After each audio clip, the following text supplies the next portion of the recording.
हरे कृष्ण माता जी। हरे कृष्ण।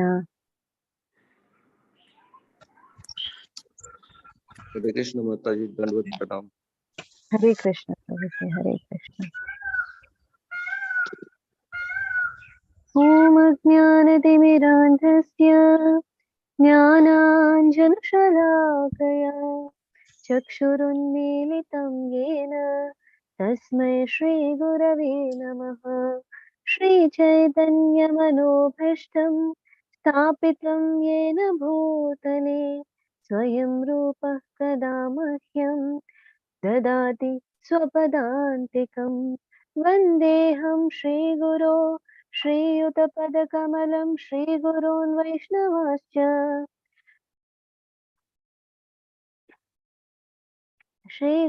वैष्णवांश्च श्रीरूपं साग्रजातं सहगण रघुनाथान्वितं तं सजीवं साद्वैतं सावधूतं परिजनसहितं कृष्ण चैतन्य देवं श्रीराधा कृष्णपादान् सहगण ललितान् श्रीवशाखान्विताश्च हे कृष्ण करुणा सिंधो दीनबंधो जगत्पते गोपेश गोपिका कांतम राधा कांतम नमोस्तुते तप्त कांचन गौरांगी राधे वृंदावनेश्वरी वृषभानुसुते देवी प्रणमामि हरिप्रिये।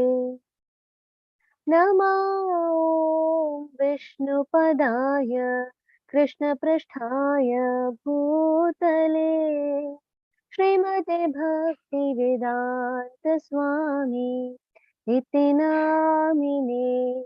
नमस्ते सरस्वती देवी गौरवाणी प्रचारिणे निर्विशेषाय शून्यवादी पाश्चात्य देशतारिणे। जय श्री कृष्ण चैतन्य प्रभु नित्यानंद श्री अद्वैत गदाधर श्रीवासादि गौर भक्तवृंद। हरे कृष्णा कृष्ण कृष्ण हरे हरे हरे राम राम राम हरे हरे हरे कृष्णा कृष्ण कृष्ण हरे हरे हरे राम राम राम हरे हरे हरे कृष्णा कृष्ण कृष्ण हरे हरे हरे राम राम राम हरे हरे हरे कृष्णा कृष्ण कृष्ण हरे हरे हरे राम राम राम हरे हरे हरे कृष्णा कृष्ण कृष्ण हरे हरे हरे राम राम राम हरे हरे। जय निताय गौरंग जय निताय गौरंग जय निताय गौरंग जय निताय गौरंग जय निताय गौरंग जय निताय गौरंग जय निताय गौरंग जय निताय गौरंग जय निताय गौरंग जय निताय गौरंग जय निताय गौरंग जय निताय गौरंग जय निताय गौरंग जय निताय गौरंग जय निताय गौरंग जय निताय गौरंग। जय कृष्ण बलराम जय कृष्ण बलराम जय कृष्ण बलराम जय कृष्ण बलराम जय कृष्ण बलराम जय कृष्ण बलराम जय कृष्ण बलराम जय कृष्ण बलराम जय कृष्ण बलराम जय कृष्ण बलराम जय कृष्ण बलराम जय कृष्ण बलराम जय राधा गोविंद राधा गोविंद राधे जय राधा गोविंद राधा गोविंद राधे जय राधा गोविंद राधा गोविंद राधे जय राधा गोविंद राधा गोविंद राधे जय राधा गोविंद राधा गोविंद राधे जय राधा गोविंद राधा गोविंद राधे जय राधा गोविंद राधा गोविंद राधे हरे कृष्णा कृष्णा कृष्णा हरे हरे हरे रामा राम राम हरे हरे हरे कृष्णा कृष्णा कृष्णा हरे हरे हरे राम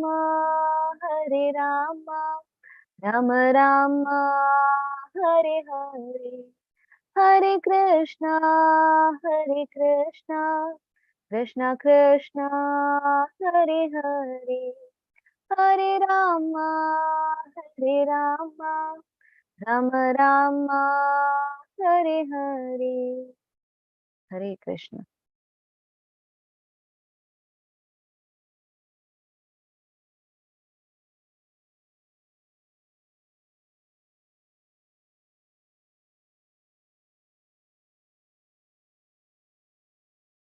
क्या मेरी स्क्रीन दिख रही है सभी को?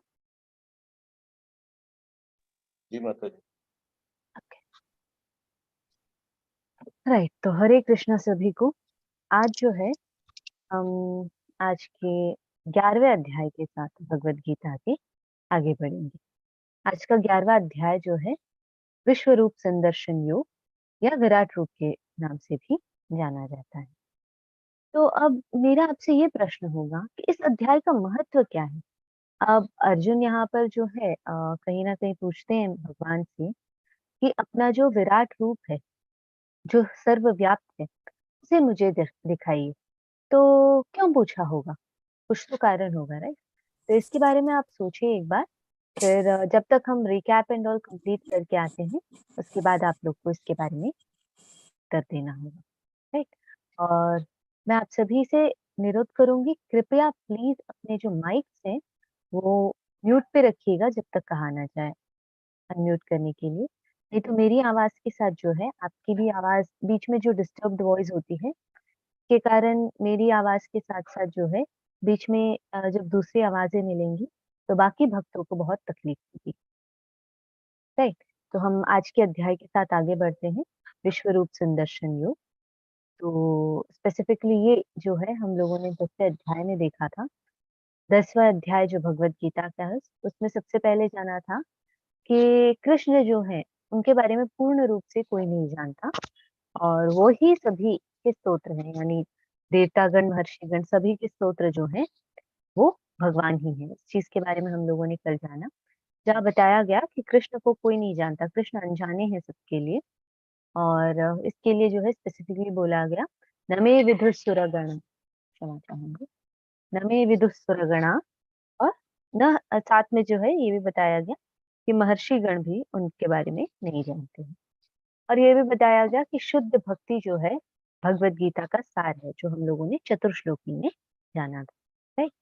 और उसके बाद हम लोगों ने देखा कि कैसे अर्जुन जो है कृष्ण से पूछते हैं कि सर्वोच्च पद को कैसे स्वीकार करे या भगवत प्राप्ति कैसे करे। तो इस चीज के बारे में भी नॉलेज हमें मिलता है।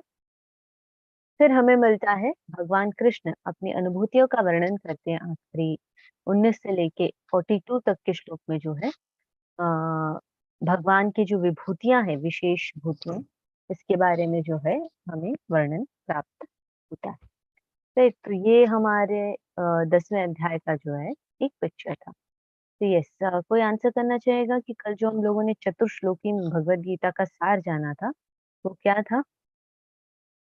4 स्टेप्स में जाने थे हम लोगों ने। क्या कोई बता सकते हैं? जी, हरे कृष्ण करुणा माता जी। हरे कृष्ण माता जी, दंडवत प्रणाम। हरे कृष्ण। सबसे पहले तो हमने जाना था कल के पाठ का कि भगवान कृष्ण ने अर्जुन को जो ज्ञान दिया था विभूति ज्ञान दिया था, जिसमें विशेष अनुभूति होती है, बहुत ज्यादा आनंद की अनुभूति होती है, वो वाला ज्ञान दिया था। और उन्होंने कहा था कि तुम मेरे प्रिय सखा हो, इसलिए आज मैं तुम्हें ये ज्ञान दे रहा हूँ। और उन्होंने बताया था कि मुझे मतलब ऋषि मुनि इन लोगों ने नहीं जाना है, क्योंकि ये मतलब शायद उन्होंने उनको ये अधिकार नहीं दिया, या इसका मुझे नॉलेज नहीं है। और फिर आगे बताया था कि आज मैं तुम्हें ज्ञान दूंगा, और ये बताया था कि मैं अजन्मा हूँ, और अ, अविक हाँ, अजन्मा हूँ, और मेरा कोई रूप नहीं है। और फिर उन्होंने बताया था कि मैं जो हूँ पुरुषों में सम्राट हूँ, और मछलियों में सार्क हूँ, और हाथियों में ऐरावत हूँ। इस तरह से उन्होंने अपना मतलब बताया कि जो भी वो है। विभूतियों में था, वो जी। विभूतियों में था। चतुर्श्लोकी में सबसे पहले क्या बोलते हैं भगवान कि मैं किसी का स्तोत्र नहीं हूँ। और जो भगवान को अजन्मा अनादि के रूप से समझ जाते हैं, उन्हें जो है भगवान अपना ज्ञान प्रदान करते हैं, जिससे वो भक्ति में स्थित हो सके। पूर्ण रूप से उनके लाइफस्टाइल के बारे में बताएंगे नेक्स्ट श्लोक में कि वो लोग क्या करते हैं, भगवान की प्रेमा भक्ति में स्थित रहते हैं, भक्तों की संगति में स्थित रहते हैं, राइट। वो भक्तों की संगति में जब स्थित रहते हैं, उसके बाद जो है उन्हें सही प्रकार का पूर्ण ज्ञान प्राप्त होता है। और ये ज्ञान भगवान खुद उन्हें प्रदान करते हैं। इस ज्ञान से जो है उनके अंदर जो अज्ञान का अंधकार है वो मिट जाता है, जिससे वो निरंतर भगवत भक्ति में स्थित हो सकते हैं, राइट। तो ये चतुर्श्लोकी का पूरा इन डिटेल वर्णन था। उसके बाद जो है विभूतियों के बारे में भगवान बताते हैं। तो आज के अध्याय में जो है हम लोग इस विभाग से, इस तरीके के विभाग से समझेंगे। सबसे पहले तो अर्जुन का अनुरोध होगा भगवान के प्रति, 1 से लेके 5वें श्लोक तक।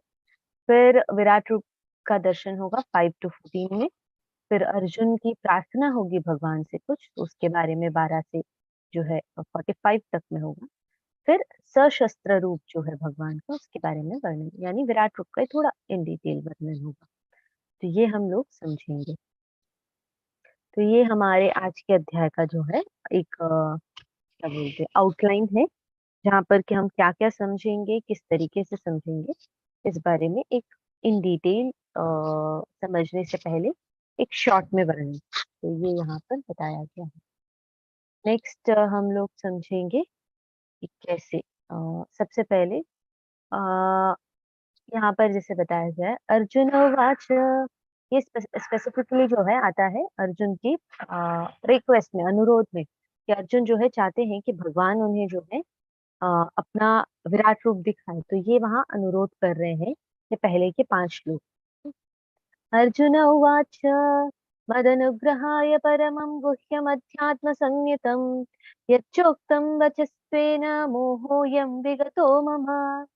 अर्जुन ने कहा, आपने जिन अत्यंत गुह्य आध्यात्मिक विषयों का मुझे उपदेश दिया है, उसे सुनकर अब मेरा मोह दूर हो गया है। तो यहाँ पर क्या कह रहे हैं कि अर्जुन भगवान से कह रहे हैं कि आपने जो विशिष्ट ज्ञान दिया अब तक, मुझे गुह्य ज्ञान दिया, राज विद्या राजगुह्य योग में, इससे मेरा जो मोह है वो दूर हो गया है पूरी तरीके से। तो अब वो चाहते हैं कि आगे के श्लोक में वो बताएंगे कि किस तरीके से वो कुछ और जो है उनसे अनुरोध चाहते हैं कि क्या चाहिए उन्हें अब नेक्स्ट, राइट। तो यहाँ पर जो है क्लियर कट अर्जुन ने कह दिया कि मेरा मोह दूर हो गया है। तो ये बहुत महत्वपूर्ण है याद रखने के लिए। यहाँ पर जैसे बताते हैं तात्पर्य में, अब जहां तक अर्जुन की बात है, उसका कहना है कि उसका मोह दूर हो गया है। इसका अर्थ यह हुआ कि वह कृष्ण को अपना मित्र स्वरूप सामान्य मनुष्य नहीं मानता, अपितु उन्हें प्रत्येक वस्तु का कारण मानता है। तो इसका अर्थ हो गया ना कि वो सिर्फ मित्र नहीं मानता है अपने कृष्ण को, वो अब समझ चुका है कि भगवान ही हर चीज के कारण है, हर चीज के स्तोत्र हैं और। किंतु अब वह यह सोचता है कि भले ही वह कृष्ण को हर एक वस्तु का कारण मान ले, किंतु दूसरे लोग नहीं मानेंगे। अतः इस अध्याय में यह सबों के लिए कृष्ण की अलौकिकता स्थापित करने के लिए कृष्ण से प्रार्थना करता है कि वे अपना विराट रूप दिखलाएं। तो यहाँ पर जो है नेक्स्ट, ये इसलिए नहीं चाहते कि ये देखना चाहते हैं, बट ये क्यों चाहते हैं कि अलौकिकता स्थापित हो और कृष्ण से ये प्रार्थना करते हैं कि बाकी लोगों को भी ये मतलब पता चलना चाहिए ना कि कृष्ण जो है सिर्फ एक सामान्य मनुष्य रूप नहीं है। तो इसलिए यहाँ पर जो है विराट रूप दिखलाने की जो है अनुरोध कर रहे हैं ये।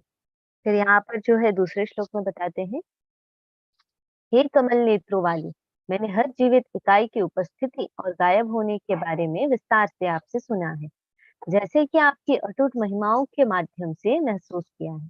यानी यहाँ पर क्या बता रहे हैं कि यहाँ पर अब तक जो समझा है उसका सार बता रहे हैं कि नहीं, मैंने ये समझा कि जीवित इकाई कैसे जो है उत्पत्ति स्थिति प्रलय कैसे संभव होता है, और उनका विस्तार आप ही से होता है, यानी अंश रूप है आपके वो लोग। और जैसे कि आपकी अटूट महिमा के माध्यम से महसूस होता है, यानी भगवान की महिमा के कारण ये सब संभव होता है, ये चीज उन्हें महसूस हो रहा है। और ये भी कह रहे हैं, हे पुरुषोत्तम, हे परमेश्वर, यद्यपि आपको मैं अपने समक्ष आपके द्वारा वर्णित आपके वास्तविक रूप में देख रहा हूँ, किंतु मैं ये देखने का इच्छुक हूँ कि आप इस दृश्य जगत में किस प्रकार प्रविष्ट हुए हैं। मैं आपके उसी रूप का दर्शन करना चाहता हूँ। यानी अगर आप लोग को याद हो तो 9वें अध्याय में भगवान कहते हैं कि मैं इस पूरे संसार में जो हूँ अव्यक्त रूप से व्याप्त हूँ। करेक्ट? सभी को याद है इस बारे में? भगवान कहते हैं कि इस संसार में, इस सृष्टि में मैं अपने अव्यक्त रूप से व्याप्त हूँ। मैं इस सृष्टि का जनक मात्र हूँ, मैं इसमें रहता नहीं हूँ, सिर्फ और सिर्फ अव्यक्त रूप से हर जगह पर व्याप्त हूँ। और ये जो है अव्यक्त रूप से व्याप्त होना, जो ये अव्यक्त रूप है, इसका दर्शन करने की जो है इच्छा अर्जुन प्रकट कर रहे हैं। तो ये विराट रूप कहाँ रहता है? तो ये विराट रूप इस संसार में अव्यक्त रूप से हर जगह पर मौजूद है। ठीक?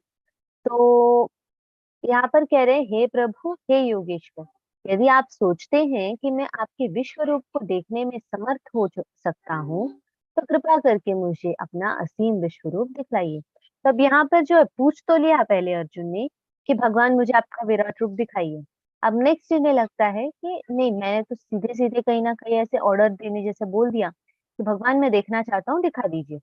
परंतु यहाँ पर अब जो है ये अनुरोध कर रहे हैं कि प्रभु योगेश्वर, अगर आपको लगता है, आप सोचते हैं, आपके हिसाब से लगता है कि मैं ये विश्व रूप देखने के समर्थ हूँ, योग्य हूँ, तो कृपा करके मुझे ये जो असीम विश्व रूप है इसे दिखलाइए। तो यहाँ पर कहीं ना कहीं जो है ये बताया गया है कि कैसे अर्जुन चाहते हैं कि वो दिखाएं, और अनुरोध का एक मार्ग यहाँ पर बताया गया है। तो ये यहाँ पर हम लोग समझ रहे हैं कि कैसे भगवान के प्रति अर्जुन चाहते हैं कि भगवान इस चीज को दिखाए उसे। Right?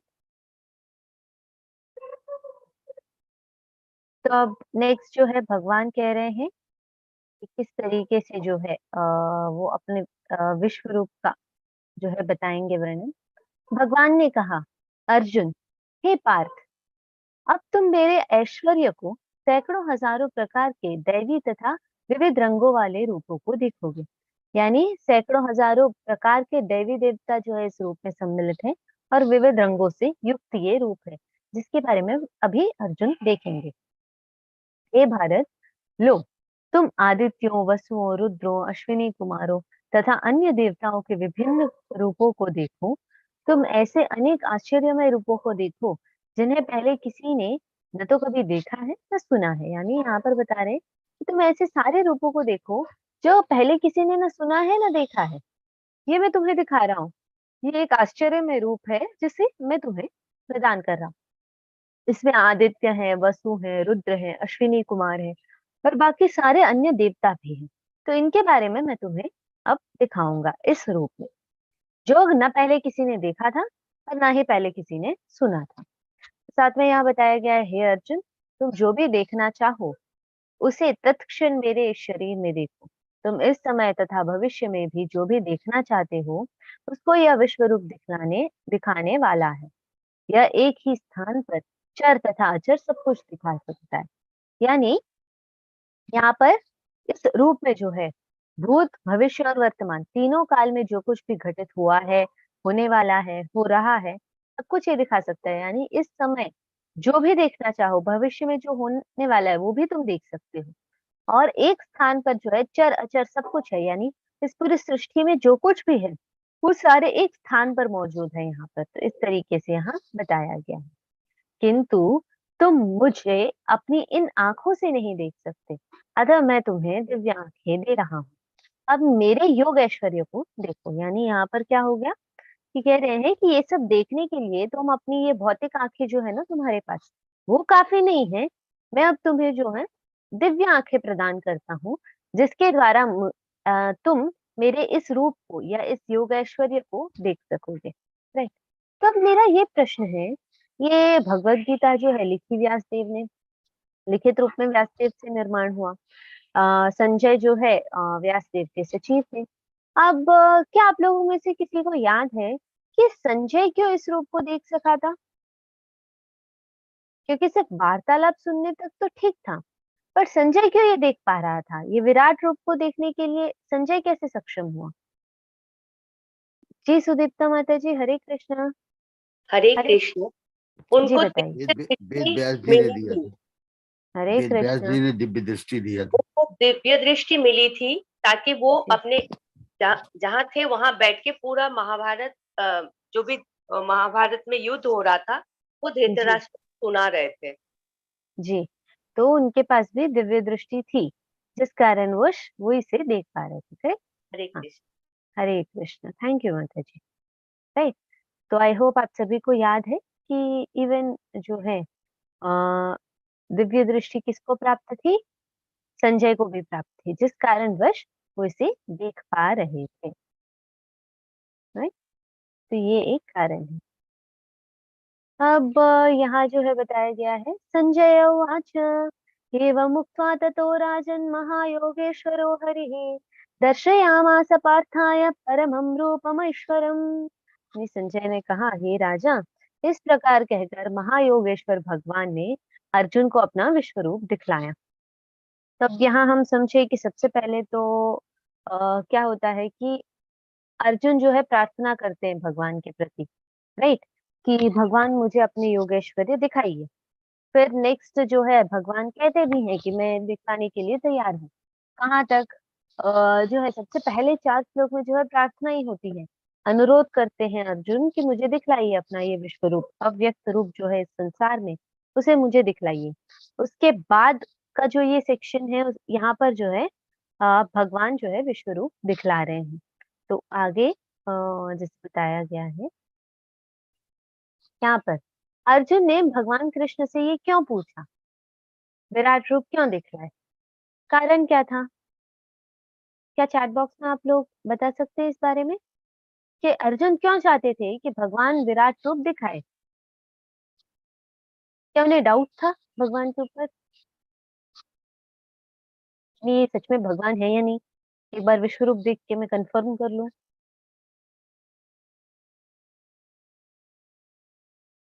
क्या हो सकता है कारण? ओके फॉरगेट कि मतलब क्या होगा कारण, बट क्या हो सकता है, कारण क्या है? जी हरे कृष्ण सुदीप्ता माता जी। Hare Krishna. Actually, Arjun wanted every other persons in that battlefield to see the Vishwarup. जी करेक्ट। हरे कृष्ण। बट एक मिनट, बैटलफील्ड में सबको विश्व रूप दिखा? क्योंकि भगवान तो कह रहे दिव्य दृष्टि के बिना नहीं दिखेगा। जिनको मतलब जिनके आत्मा शुद्ध थे, जिनको उन लोगों को हाँ, बट दिखा था। नहीं, फिर भी दिव्य दृष्टि तो सिर्फ अर्जुन और संजय के पास थी, किसी और को तो भगवान ने प्रदान नहीं की, तो किसे दिखा होगा? करेक्ट ना? राइट। चाहे बाकी सब शुद्धात्मा हो, परंतु दिव्य दृष्टि तो सिर्फ दोनों दो लोगों को मिली थी। ओके, देखते हैं और किसी से भी पूछेंगे। जी हरे कृष्णा। थैंक यू माता जी। हरे कृष्णा राजेंद्र प्रभु जी। हरे कृष्ण माता जी। जी प्रभु जी बताइए। जो जो मन से प्रभु के प्रति समर्पित हैं और जो मन से उनकी पूजा करते हैं, हम्म। इसलिए उन्होंने उसको आधार बना करके यह कहा कि सबके मन के अंदर यह भावना जागृत हो और सब भगवान के प्रति निष्ठावान हो, इसलिए वे दिव्य रूप का दर्शन कर पाए। ओके, लाइक वो अर्जुन चाहते थे कि बाकी सबको भी पता चले। राइट। जी जी। ओके ठीक है। हरे कृष्णा प्रभु जी। जी विकास प्रभु जी हरे कृष्णा। हरे कृष्णा, अनम्यूट कर लीजिए प्रभु जी। हरे कृष्णा। राधे राधे माता जी, आ रही है मेरी आवाज? जी आ रही है, बताइए प्रभु जी। माता जी, कृष्ण के प्रति अर्जुन तो समर्पित हो चुके थे, लेकिन बैटलफील्ड के अंदर और भी वह बहुत से लोग थे जो कृष्ण को सिर्फ कृष्ण के रूप में देख रहे थे, भगवान के रूप में नहीं देख रहे थे।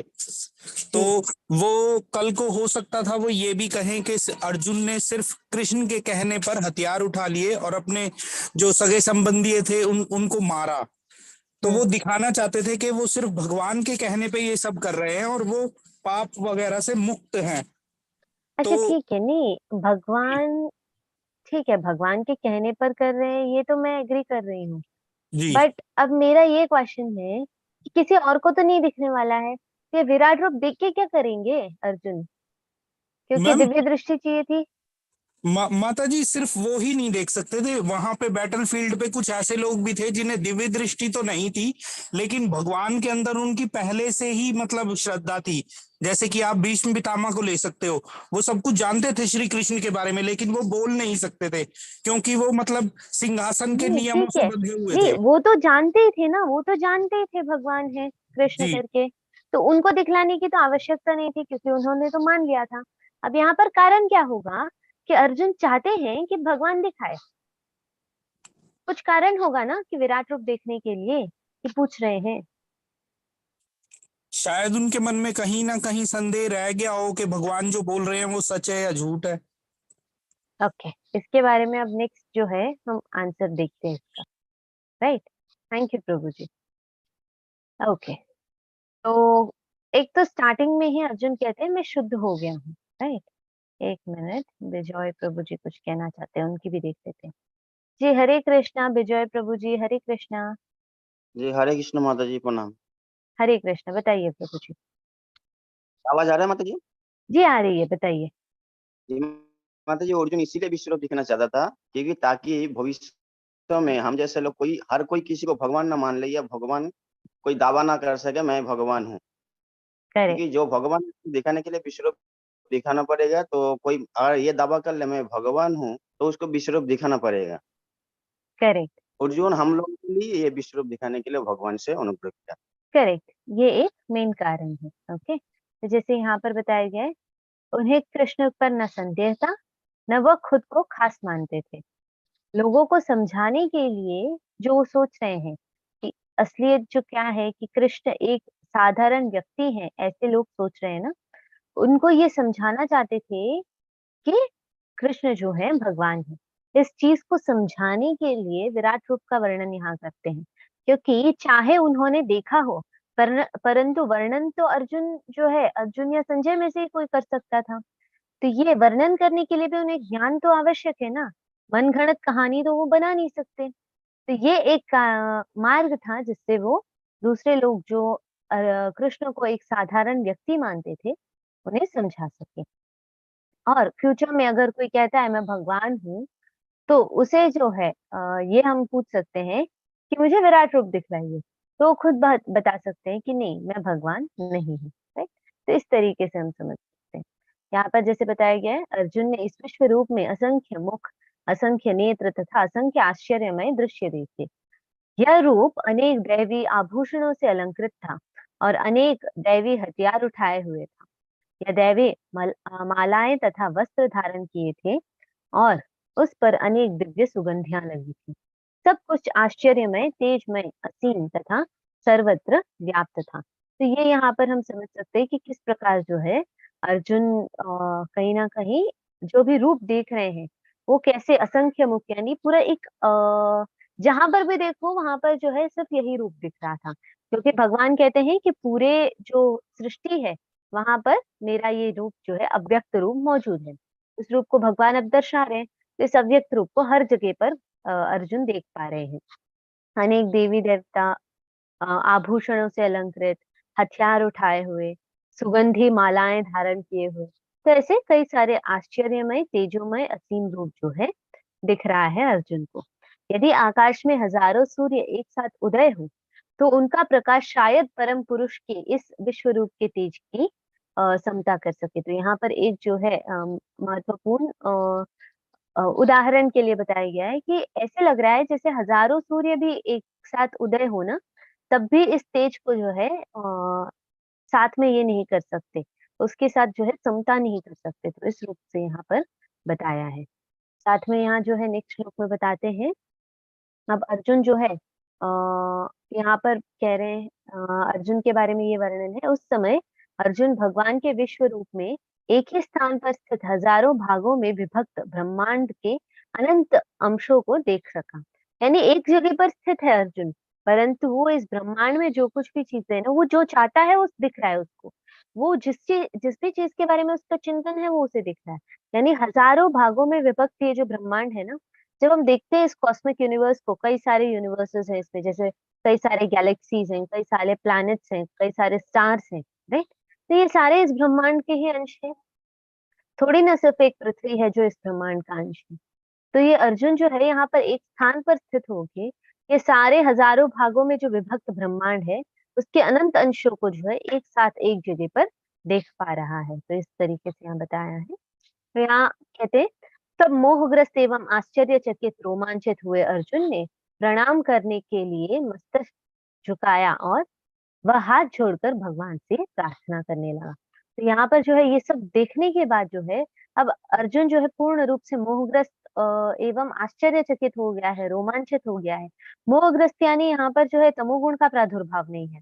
इस सब चीज को देख के वो समझ नहीं पा रहा है कि क्या हो रहा है, राइट। तो वो इतना आश्चर्यचकित है, इतना ये तेज को जो है वो संभाल नहीं पा रहा है। तो ऐसे स्थिति में जो है वो अपने मस्तक झुकाकर जो है वो भगवान से प्रार्थना कर रहा है, जो ये नेक्स्ट सेक्शन है।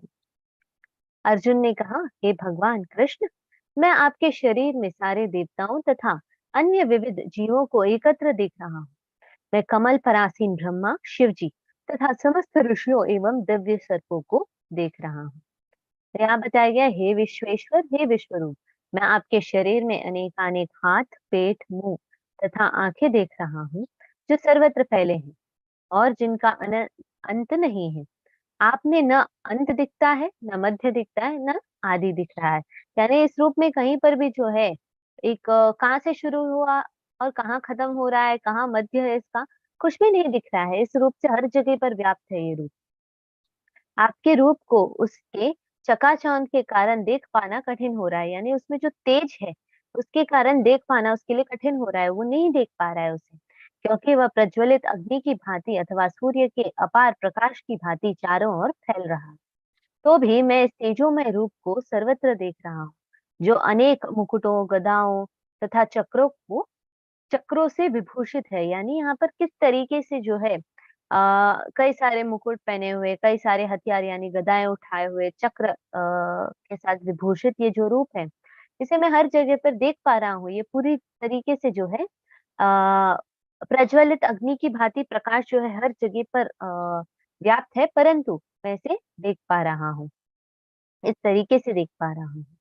और कहते हैं, आप परम आद्य ज्ञेय वस्तु हैं, आप इस ब्रह्मांड के परम आधार या आश्रय हैं, आप अव्यय तथा पुराण पुरुष हैं, आप सनातन धर्म के पालक भगवान हैं, यह मेरा मत है।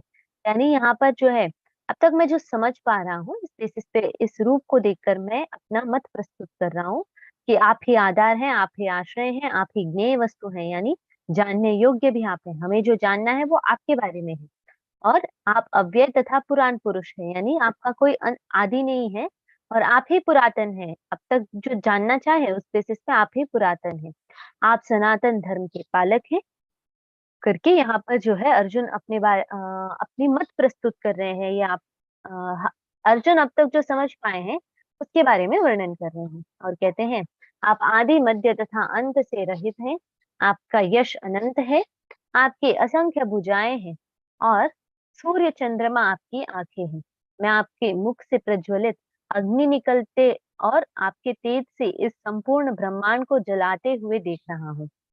यानी एक जगह पर ये भी देख रहे हैं कि भगवान के मुख से जो है अग्नि निकल रही है, जो इस पूरे ब्रह्मांड को जला रही है। यानी ये किस चीज को दिखाता है? प्रलय को या नाश को दिखा रहा है किसी व्यक्ति के। उत्पत्ति, स्थिति और प्रलय तीनों ही भगवान के आधार पर है। तो उत्पत्ति भी कहीं दिख रही है, तो कहीं स्थिति भी दिख रही है, तो कहीं पर जो है नाश भी दिख रहा है। और यद्यपि आप एक हैं, किंतु आप आकाश तथा सारे लोकों एवं उनके बीच के समस्त अवकाशों में व्याप्त हैं, यानी अव्यक्त रूप से व्याप्त हैं। अभी वो व्यक्त रूप दिखाई दे रहा है। हे महापुरुष, आपके इस अद्भुत तथा भयानक रूप को देख के सारे लोग भयभीत हैं। यानी यहाँ पर क्या बताया गया है कि किस तरीके से ये रूप जो है कितना भयानक है, कितना जो है अद्भुत रूप है ये, जिसके कारण जो है सारा लोग जो है भयभीत है। इस रूप को देख पाना इतना कठिन हो रहा है। देवों का सारा समूह आपकी शरण ले रहा है और आप में प्रवेश कर रहा है। उनमें से कुछ अत्यंत भयभीत होकर हाथ जोड़कर आपकी प्रार्थना कर रहे हैं। महर्षियों तथा सिद्धों के समूह कल्याण हो कहकर वैदिक स्तोत्रों का पाठ करते हुए आपकी स्तुति कर रहे हैं। यानी यहाँ पर जो भी दिख रहा है कि देवी लोक से जो है कितने लोग इसे देखकर भयभीत हो रहे हैं। महर्षि जो है कल्याण हो करके जो है कहकर वैदिक मंत्रों का पठन कर रहे हैं, आपकी स्तुति कर रहे हैं, भगवान की स्तुति हो रही है वहां पर। तो ये सारा जो कुछ भी वहां देख रहे हैं अर्जुन, उन सब चीजों का वर्णन कर रहे हैं। और यहाँ पर आगे ये भी बताया गया है कि किस तरीके से जो है अर्जुन इस रूप का वर्णन बता रहे हैं। अर्जुन जो है एक तो सबसे पहले अनुरोध करते देखने का, उन्होंने देख लिया तो अब भयभीत होके अब प्रार्थना कर रहे हैं आगे की, मतलब ये सब चीजें हो रही हैं, इन सब चीजों को देख रहा हूँ, मैं भयभीत हो रहा हूँ, मैं आपका तेजोमय रूप देख रहा हूँ एंड ऑल। यहाँ आगे जो है बता रहे हैं कि किस तरह हे महाबाहु, आपके अनेक मुख, नेत्र, बाहु, जंघा, पाव, पेट का भयानक दांतों वाले विराट रूप को देखकर देवतागण सहित सभी लोग अत्यंत विचलित हैं और उन्हीं की तरह मैं भी हूँ। यानी यहाँ पर जो है वो ये भी कह रहे हैं कि जिस तरीके से देवी देवता भी विचलित हैं, उसी तरीके से मैं भी विचलित हूँ आपके इस रूप को देखकर। यहाँ पर ये भी बता रहे हैं, हे सर्वव्यापी विष्णु, नाना ज्योतिर्मय रंगों युक्त आपको आकाश का स्पर्श करते मुख फैलाए तथा बड़ी बड़ी चमकती आंखें निकालकर देखकर भय से मेरा मन विचलित है। मैं न तो धैर्य धारण कर पा रहा हूँ, न मानसिक संतुलन ही पा रहा हूँ। यानी यहाँ पर क्या हो गया कि अब जितना मानसिक संतुलन मिला था, अब अर्जुन को लग रहा है वो भी खोया जा रहा है। वो भयभीत भी है और उसे लग रहा है कि वो अपनी मानसिक संतुलन जो है विचलन के कारण वो हैंडल नहीं कर पाएगा, उसे जो है इतनी तकलीफ हो रही है यहाँ पर। तो इस तरीके से यहाँ पर बताया गया है कि किस तरह पूरी तरीके से वो जो है अपने अंदर ही अंदर बांध कर बैठा हुआ है और वो कोशिश कर रहा है कि वो इसे हैंडल करे, बट नहीं हो पा रहा है। तो वो अब यहाँ प्रार्थना कर रहा है, मैं भयभीत हूँ, मैं धैर्य धारण नहीं कर पा रहा हूँ, मैं विचलित हूँ करके, राइट। और जिस तरीके से देवी देवतागण भी विचलित हैं, उसी तरीके से करके भी यहाँ बता रहे हैं। यहाँ पर कहते हैं, धृतराष्ट्र के सारे पुत्र अपने समस्त सहायकरों सहित तथा भीष्म, द्रोण, कर्ण एवं हमारे प्रमुख योद्धा भी आपके विकराल मुख में प्रवेश कर रहे हैं। उनमें से कुछ के शिरों को तो मैं आपके दांतों के बीच चूर्णित हुए देख रहा हूँ। तो यहाँ पर किस चीज को दर्शाया गया है, क्या कोई बता सकता है? भीष्म, द्रोण, कर्ण एवं समस्त जो धृतराष्ट्र के साथ खड़े हैं, उन्हें मैं आपके मुख के अंदर जाते हुए देख रहा हूँ। जी हरे कृष्णा करुणा माता जी।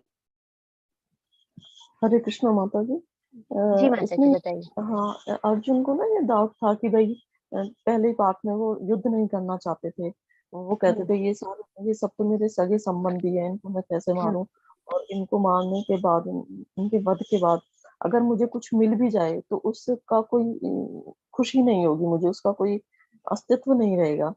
तो हम्म, उस टाइम में कृष्ण ने बोला था कि तुम तो सिर्फ जरिया हो, ये तो मर चुके हैं पहले से। तो ये चीज उन्होंने इनके उस रूप में देखी थी। Correct, right. तो वो क्या बोलते हैं, वो सब आत्माएं हैं, शरीर तो उनका ऑलरेडी जो है मैंने वध कर दिया है, या कहीं ना कहीं बताए तो इस धर्म भूमि में उनका वध संभव ही है। और जो होता है वो मेरे कारण होता है करके बोलते हैं ना। तो कारण रूप से यहाँ पर जो है दर्शा रहे हैं, जैसे कि यहाँ आपको आई थिंक पिक्चर के पेंटिंग में भी दिख रहा होगा सभी को, right? यहाँ पर अगर आप लोग देख पा रहे हैं, think red red red red थोड़ा सा दिक्कत होगा। यहाँ पर अगर देख पा रहे हैं तो सारे जो भी योद्धा हैं वो सब जो है भगवान के मुख के अंदर प्रवेश करते हुए दिख रहे हैं। तो इसका अर्थ क्या है, जो भगवान स्टार्टिंग में कहते हैं ना कि ये सब जो है जो भी अधर्म के पक्ष में होते हैं और ऊपर से वो सब आत्माएं हैं, शरीर तो उनका कैसे भी विनष्ट होने वाला है। और साथ ही साथ ये भी बताते हैं कि जो भी हो रहा है इस युद्ध भूमि में वो मेरे कारण हो रहा है, तुम तो सिर्फ अपना कर्तव्य कर रहे हो, कारण मैं हूँ, जो भी हो रहा है वो मैं कर रहा हूँ। राइट, तो उस तरीके से यहाँ समझ सकते हैं कि किस तरीके से सारे योद्धा जो है भगवान के मुख के अंदर प्रवेश कर रहे हैं। जिस प्रकार नदियों की अनेक sorry, जिस प्रकार अनेक नदियों की तरंगे समुद्र में प्रवेश करती हैं, उसी प्रकार ये समस्त महान योद्धा भी आपके प्रज्वलित मुख में जो है प्रवेश कर रहे हैं। तो यहाँ पर एक सिमिली की तरह बताया गया है कि जैसे नदियां जो है समुद्र में प्रवेश करती है ना, अ, अनेक संख्य में जो है पूरा पानी समुद्र में प्रवेश करता है, उसी तरीके से यहाँ पर जो है ये योद्धा भी भगवान के मुख के अंदर प्रवेश कर रहे हैं। यहाँ जो है कहा गया है, भगवान ने कहा समस्त जगतों को विनष्ट करने वाला काल मैं हूँ और मैं यहाँ समस्त लोगों का विनाश करने के लिए आया हूँ। तुम्हारे यानी पांडवों के सिवा जो है दोनों पक्षों की सारी जो योद्धा है, सारे योद्धा हैं वो मारे जाएंगे। अब मेरा ये डाउट है कि पांडवों के पक्ष में जो योद्धा है वो भी कहीं ना कहीं धर्म की स्थापना के लिए खड़े हैं। तो भगवान यहाँ क्यों कह रहे हैं कि पांडवों के अलावा बाकी सब दोनों पक्षों में जितने भी योद्धा हैं वो सब मारे जाएंगे? कारण क्या हो सकता है?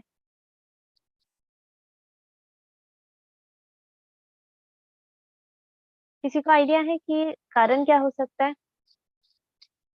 जी विकास प्रभु जी, हरे कृष्णा। हरे कृष्णा माता जी। वो बेशक मतलब अर्जुन के पक्ष में खड़े हैं, लेकिन उनके मन उतने साफ नहीं है। किसी ना किसी के मन में ये मतलब पाप या कुछ ना कुछ लालच तो होगा ही ना कि अर्जुन बाद में जीत जाएगा तो हमें ये पद मिलेगा, वो पद मिलेगा, इस वजह से माता जी। ओके, वो भी एक कारण हो सकता है। थैंक यू प्रभु जी। जी राजेंद्र प्रभु जी, हरे कृष्णा। हरे कृष्ण माता जी। जी मेरे प्रभु ख्याल जी से बताइए। वे लोग अधर्म के पथ पर थे, सब कुछ जानते हुए भी कि अर्जुन सही है और दुर्योधन गलत है, इसके बाद भी उन लोगों ने दुर्योधन का साथ दिया। नहीं, वो तो ठीक है, जो दूसरे पक्ष के थे, कौरवों के थे, वो तो मारे ही जाएंगे अधर्म हाँ के कारण। जो पांडवों के पक्ष में है वो भी मारे जाएंगे। भगवान क्या कह रहे हैं, तुम्हारे हाँ यानी पांडवों के सिवा दोनों पक्ष के जो सारे लोग हैं, जी सारे योद्धा हैं, वो भी मारे जाएंगे। जी। तो अब अर्जुन के पक्ष के क्यों मारे जाएंगे? हाँ हाँ, ये बात तो अर्जुन पथ पे क्यों मारे जाए। यहाँ पर भगवान किसी न किसी रूप में पांचों पांडव धर्म के पथ पे हैं। ये तो सही हाँ, है, साबित है। तो उनको बचाने के लिए भगवान ये सब सारा व्यवहार करते हैं। और जो पांडवों के पक्ष से लड़ रहे हैं वे तो अपना धर्म का निर्वाह कर रहे हैं, एक सैनिक की तरह से, एक हम्म योद्धा की तरह से। हम्म धर्म के पथ पर वो तो जानते हैं कि हम अर्जुन की तरफ से लड़ रहे हैं तो अर्जुन सही है, लेकिन एक योद्धा के कर्तव्य के हिसाब से वो लड़ रहे हैं। जब लड़ रहे हैं तो मारे तो जाएंगे ही। हम्म मेरे ख्याल से यही कारण हो सकता है। ओके प्रभु जी, थैंक यू, हरे हरे कृष्ण। कृष्णा। तो अब यहाँ पर जो है एक मे बी ये कारण हो सकता है कि जो पांडवों के पक्ष में है, एक तो वो अपना कर्तव्य निर्वाह कर रहे हैं, वो धर्म के पथ पर जो है अपना सिर्फ कर्तव्य निर्वाह कर रहे हैं, और पांडवों में जितनी भक्ति की भावना थी वो में भी किसी और में नहीं थी। राइट, तो कहीं ना कहीं इस युद्ध भूमि में जो भी मारे जाएंगे, ये साफ साफ बताया गया है कि उन्हें स्वर्ग की प्राप्ति होगी। करेक्ट, तो मे भी स्वर्ग प्राप्ति एक कारण हो सकता है कि इस युद्ध भूमि में मारे जाने के कारण उन्हें जो है एक बेहतर गति मिलेगी, तो मे बी वो एक कारण हो सकता है। और मे भी ये भी हो सकता है कि उनके जो पूर्वकृत कर्म है उसके फल के रूप में भी ये हो सकता है, ये उनका समय ही वो हो मृत्यु का लिखा हुआ निश्चित, तो ये भी कारण हो सकता है। राइट, तो कई सारे कारण हो सकते हैं। यहाँ नेक्स्ट बताया गया है, तस्माद उत्तिष्ठ यशो लभस्व जित्वा शत्रून् भुङ्क्ष्य राज्यं समृद्धम् मय्येवैति निहिता पूर्वमेव निमित्तमात्रं भव सव्यसाचिन्। यानी अतः उठो, लड़ने के लिए तैयार हो और यश अर्जित करो, अपने शत्रुओं को जीतकर संपन्न राज्य का भोग करो। ये सब मेरे द्वारा पहले ही मारे जा चुके हैं। और हे सव्यसाची, तुम तो युद्ध में केवल निमित्त मात्र हो सकते हो। यानी युद्ध में तुम एक निमित्त मात्र हो, एक छोटा सा मतलब एक भागीदारी हो तुम इस युद्ध में। पर इन सबको मैंने मार दिया है, तुम्हारे शत्रु जो सामने खड़े हैं इन सबको तो मैं मार दे रहा हूँ। तो तुम अब खड़े हो और युद्ध करो, और जो भी ये यश अर्जित करो इस संसार में, जो तुम्हें मैंने मौका दिया है उससे जो यश मिल रहा है उसे अर्जित करो। और साथ ही साथ भगवान कह रहे हैं शत्रुओं को जीत कर जो तुम्हें राज्य मिल रहा है उसका भोग करो। तो इस तरीके से यहाँ पर बता रहे हैं भगवान कि कैसे जो है वो युद्ध कर सकता है। तो अब यहाँ पर एक पिक्चर है, राइट, ये स्कैल्पल पकड़ा हुआ हाथ है, राइट, स्कैल्पल यानी जो ऑपरेशन के लिए प्रयोग होता है नाइफ, उसको पकड़े हुए हैं। तो ये जो नाइफ होता है ना, ये एक सिर्फ ये भी जो है काटता ही है, युद्ध में जो हथियार है वो भी काटता ही है। मे भी एक नाइफ से कटा हुआ जो हाथ है उसके लिए भी अगर हम ट्रीटमेंट करना चाहते तो इस नाइफ की भी जरूरत होती है। तो अब इसका अर्थ क्या है कि ये क्यों प्रयोग होता है, तो ये हमें समझना चाहिए कि हम जो भी करते हैं वो जिस निमित्त से या जिस लक्ष्य को रखकर करते हैं वो अलग हो जाता है और उसका परिणाम भी अलग हो जाता है। अगर मैं किसी को मारने की इच्छा से इसका प्रयोग करूं तो ऑफ कोर्स मैं उससे जो है एक हिंसक रूप से ही प्रयोग करूंगा या करूंगी, राइट। उसी तरीके से अगर मैं इसका प्रयोग जो है एक किसी अच्छे कार्य के लिए करूं, एक व्यक्ति को बचाने के लिए करूं, तो ये अलग हो जाता है। तो हमारा जो लक्ष्य होता है, हमारे प्रयोग करने के तरीके पर जो है हर एक चीज का जो है एक बदलाव होता है हर चीज में।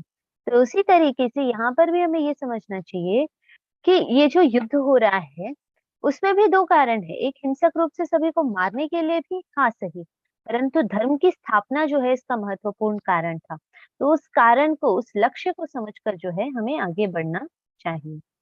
यहाँ पर जो है 34th श्लोक में कहते हैं द्रोणम च भीष्मं च जयद्रथं च कर्णं तथान्यानपि योद्धवीरान् मया हतस्त्वां जहिमाव्यतिष्ठा युद्धस्वजेतेषां रणे सपत्नान्। यानी द्रोण, भीष्म, जयद्रथ, कर्ण तथा अन्य महान योद्धा पहले ही मेरे द्वारा मारे जा चुके हैं, अतः उनका वध करो और तनिक भी विचलित ना हो। तुम केवल युद्ध करो, युद्ध में तुम अपने शत्रुओं को परास्त करोगे। यानी ऑलरेडी मैंने मार दिया है, तुम अपना कर्तव्य निर्वाह करो। तुम्हारा कर्तव्य क्या है? इनका वध करना इस धर्म के युद्ध में। तो तुम वो करो, विचलित ना हो। और ऐसा संभव ही नहीं है कि ये युद्ध में तुम परास्त हो सके, शत्रुओं को तुम परास्त करोगे, राइट, तुम विजय प्राप्त करोगे। इस रूप से यहाँ श्लोक में बता रहे हैं। या फिर कह रहे, संजय ने कहा धृतराष्ट्र से, हे राजा, भगवान के मुख से इन वचनों को सुनकर कांपते हुए अर्जुन ने हाथ जोड़कर उन्हें बारंबार नमस्कार किया। फिर उसने भयभीत होकर अवरुद्ध स्वर से जो है कृष्ण से इस प्रकार कहा। अर्जुन ने कहा, हे ऋषिकेश, आपके नाम के श्रवण से संसार हर्षित होता है और सभी लोग लोग आपके प्रति अनुरक्त होते हैं। यद्यपि सिद्ध पुरुष आपको नमस्कार करते हैं किंतु असुरगण भयभीत होते हैं और इधर उधर भाग रहे हैं। यह ठीक ही हुआ है। हे महात्मा, आप ब्रह्मा से भी बढ़कर हैं, आप आदि सृष्टा हैं, तो फिर आपको सादर नमस्कार क्यों न करें? हे अनंत, हे देवेश, हे जगन निवास, आप परम स्तोत्र हैं, अक्षर, कारणों के कारण तथा इस भौतिक जगत के परे हैं। आप आदि देव, सनातन पुरुष तथा इस दृश्य जगत के परम आश्रय हैं। आप सब कुछ जानने वाले हैं और आप ही सब कुछ हैं जो जानने योग्य हैं। आप भौतिक गुणों से परे परम आश्रय हैं। हे अनंत रूप, यह संपूर्ण दृश्य जगत आपसे व्याप्त है। यानी यहाँ पर जो है जो कुछ भी हो रहा है, जो विराट रूप का वर्णन जो है संजय धृतराष्ट्र को कह भी रहा है। साथ ही साथ वो ये भी कह रहा है कि अर्जुन जो है, जो भी भगवान के प्रति अपनी प्रार्थनाएं रख रहा है, उसके बारे में भी बता रहे हैं। तो अर्जुन यहाँ कह रहे हैं कि भगवान के नाम मात्र से जो है इस संसार में जो भी है वो सब हर्षित होते हैं और अनुरक्त होते हैं या प्रेम में स्थित होते हैं। सिद्ध पुरुष जो है भगवान का नमस्कार करते हैं। असुरगण जो है भयभीत होकर इधर उधर दौड़ते हैं क्योंकि भगवान आ गए हैं मारने। और साथ ही साथ जो है ब्रह्मा से बढ़कर भगवान है, सृष्टा है, अक्षर है, परम स्रोत्र है, कारणों के कारण है, भौतिक जगत से परे है या भौतिकता से बिल्कुल अलग है। तो इन सब चीजों को भी बता रहे हैं। साथ ही साथ ये भी कह रहे हैं कि आदि देव, सनातन पुरुष, दृश्य जगत के परम आश्रय, ये सब जो चीजें हैं वो ऑलरेडी अब तक के 10 अध्याय में बताए गए चीजें हैं, जिनका वर्णन या जिनकी पुष्टि जो है अर्जुन वापस से यहाँ कह रहे हैं। और कह रहे भौतिक गुणों से जो है भगवान अलग है और भौतिक गुण जो है भगवान के कारण ही संभव है। यह संपूर्ण दृश्य जगत आपसे व्याप्त है, यानी ये भी मैं मानता हूँ कि पूरा जो जगत है आपके अदृश्य रूप से व्याप्त है। राइट, ये जो दृश्य जगत है, ये जो भौतिक जगत है, ये आपके रूप से व्याप्त है, इसे भी मैं मानता हूँ। तो इस रूप से बताते हैं। फिर कहते हैं आपको अपना मित्र मानते हुए मैंने हठ पूर्वक आपको कृष्ण, हे यादव, हे सखा जैसे संबोधनों से पुकारा है, क्योंकि मैं आपकी महिमा को नहीं जानता था। मैंने मूर्खतावश या प्रेमवश जो कुछ भी किया है, कृपया उसके लिए मुझे क्षमा कर दे। यही नहीं, मैंने कई बार आराम करते समय एक साथ लेटे हुए या साथ साथ खाते या बैठते हुए, कभी अकेले तो कभी अनेक मित्रों के समक्ष आपका अनादर किया है। हे अच्युत, मेरे इन समस्त अपराधों को क्षमा करें। यहाँ पर कहीं ना कहीं क्या बता रहे हैं अर्जुन कि मैंने कई बार आपको अपना मित्र समझ के, एक सामान्य मनुष्य समझ के, मूर्खतावश या प्रेमवश आपको जो है कई सारी तकलीफें पहुंचाई होंगी या कई सारी तरीके से आपका अनादर किया होगा और आपको जो है अनादर रूप से कई बार संबोधन किया कि मैंने आपको नाम लेके पुकारा है, आपको मित्र माना था मैंने वहां पे। तो उस रूप से मैंने कहीं ना कहीं मूर्खतावश या प्रेमवश ये सब किया है। इन सब चीजों के लिए मुझे क्षमा करें, या इन सब जो अपराध हुए हैं मेरे से इनके लिए मुझे क्षमा करें। तो यहाँ पर जो है क्षमा याचना कर रहे हैं अर्जुन, क्योंकि उन्होंने कभी ये नहीं जाना था कि भगवान जो है इतने विराट रूप से इस पूरे जगत के सृष्टा रूप होंगे। यहाँ पर ये भी बताया गया है कि पहले कभी न देखे गए आपके विराट रूप का दर्शन करके मैं पुलकित हो रहा हूँ, किंतु साथ ही मेरा मन भयभीत हो रहा है। अतः आप मुझ पर कृपा करें और हे देवेश, हे जगन निवास, अपना पुरुषोत्तम भगवत स्वरूप जो है पुनः दिखाइए। यानी यहाँ पर ये सब कहकर क्या बता रहे हैं कि वापस से मुझे अपना जो रूप है, नॉर्मल पुरुषोत्तम रूप, द्विभुजा वाला रूप, उसे कृपा करके दिखाइए, क्योंकि मैं पुलकित हो रहा हूँ और भयभीत हो रहा हूँ। इस रूप को और देखने में सक्षम नहीं हूँ, मुझे डर लग रहा है। तो मुझे जो है आप अपना जो पुरुषोत्तम द्विभुजा वाला रूप है उसे पुनः दिखाइए। यानी यहाँ कहीं ना कहीं कह रहे कि मेरी दिव्य दृष्टि छीन कर आपका जो पुरुषोत्तम रूप है वो दिखाइए मुझे। ये हर जगह पर व्याप्त जो विराट रूप है वो और मेरे से देखा नहीं जा रहा है, मैं भयभीत हो रहा हूँ। राइट, तो ये प्रार्थना करके जो है आगे स्पेसिफिकली जो है किस चीज के बारे में वर्णन है, तो नेक्स्ट जो है प्रार्थना के बाद क्या भगवान जो है अपनी सारे जो सशस्त्र जो रूप है उस सब के बारे में बताएंगे। हे विराट रूप, हे सहस्त्रभुज भगवान, मैं आपके मुकुटधारी चतुर्भुज रूप का दर्शन करना चाहता हूँ, जिसमें आप अपने चारों हाथों में शंख, चक्र, गदा तथा पद्म धारण किए हुए हैं।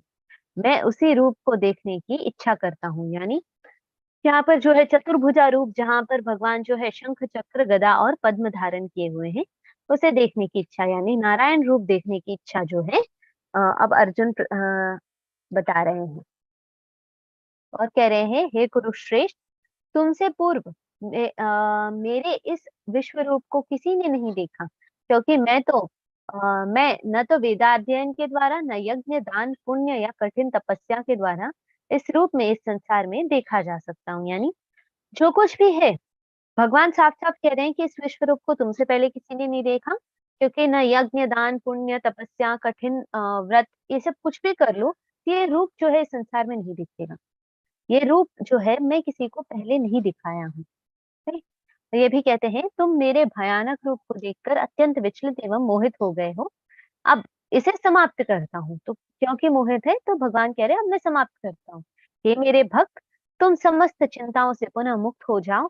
तुम शांत चित्त से अब अपना इच्छित रूप देख सकते हो। यानी अब शांत चित्त के साथ जो तुम्हारा इच्छित रूप है, नारायणी रूप जो तुम चाहते हो देखना, चतुर्भुजा वाला, वो मैं दिखाता हूँ। राइट, तो यहाँ पर आप देख सकते हैं किस प्रकार शंख चक्र गदा और पद्म के साथ यहाँ भगवान का नारायणी रूप देखने की इच्छा रख रहे हैं और भगवान भी वो दिखाने के लिए तैयार है। संजय ने धृतराष्ट्र से कहा, अर्जुन से इस प्रकार कहने के बाद भगवान कृष्ण ने अपनी असली चतुर्भुजा रूप प्रकट की और अंत में 2 भुजाओं वाले रूप प्रदर्शित करके भयभीत अर्जुन को धैर्य बताया। यानी पहले चतुर्भुजा रूप अर्जुन की इच्छा के बेसिस पे दिखाई भगवान ने, उसके बाद जो है वापस से द्विभुजा रूप में आकर जो है भयभीत अर्जुन को जो है धैर्य बताते हैं भगवान, या धैर्य बताया। तो यहाँ पर नेक्स्ट बताएं, जब अर्जुन ने कहा कृष्ण को कि उनके आदि रूप में देखा, तो कहा, हे जनार्दन, आपके इस अतीव सुंदर मानवीय रूप को देखकर मैं अब स्थिरचित हूँ और मैंने अपनी प्राकृत अवस्था प्राप्त कर ली है। यानी यहाँ पर जो है ये द्विभुजा रूप देखकर जो है मैंने अब मेरा जो चित्त है वो स्थिर हो गया है। विचलित था मन, अब मैं स्थिर हूँ और प्राकृत अवस्था को प्राप्त कर चुका हूँ। तो श्री भगवान कहते हैं, ये अर्जुन, तुम मेरे जिस रूप को इस समय देख रहे हो उसे देख पाना अत्यंत दुष्कर है। यहाँ तक कि देवता भी इस अत्यंत प्रिय रूप को देखने की ताक में रहते हैं। यानी जो द्विभुजा रूप है वो उसे पाना या उसे देखना जो है अत्यंत दुष्कर है। और देवी देवता जो हैं उनके लिए भी ये रूप को देखने के लिए वो हमेशा ताकते रहते हैं। बड़ी मुश्किल है, दुष्कर होती है ये रूप देख पाना। इस रूप से यहाँ बता रहे हैं। यहाँ कहते हैं, भक्त्या त्वनन्यया शक्या अहमेवार्विदोऽर्जुन ज्ञातुं द्रष्टुं च तत्त्वेन प्रवेशुं च परन्तप। यानी हे अर्जुन, केवल अनन्य भक्ति द्वारा मुझे उस रूप में समझा जा सकता है जिस रूप में मैं तुम्हारे समक्ष खड़ा हूँ, यानी द्विभुजा वाले रूप में। और इसी प्रकार मेरा साक्षात दर्शन भी किया जा सकता है, यानी अनन्य भक्ति द्वारा ही भगवत प्राप्ति संभव है।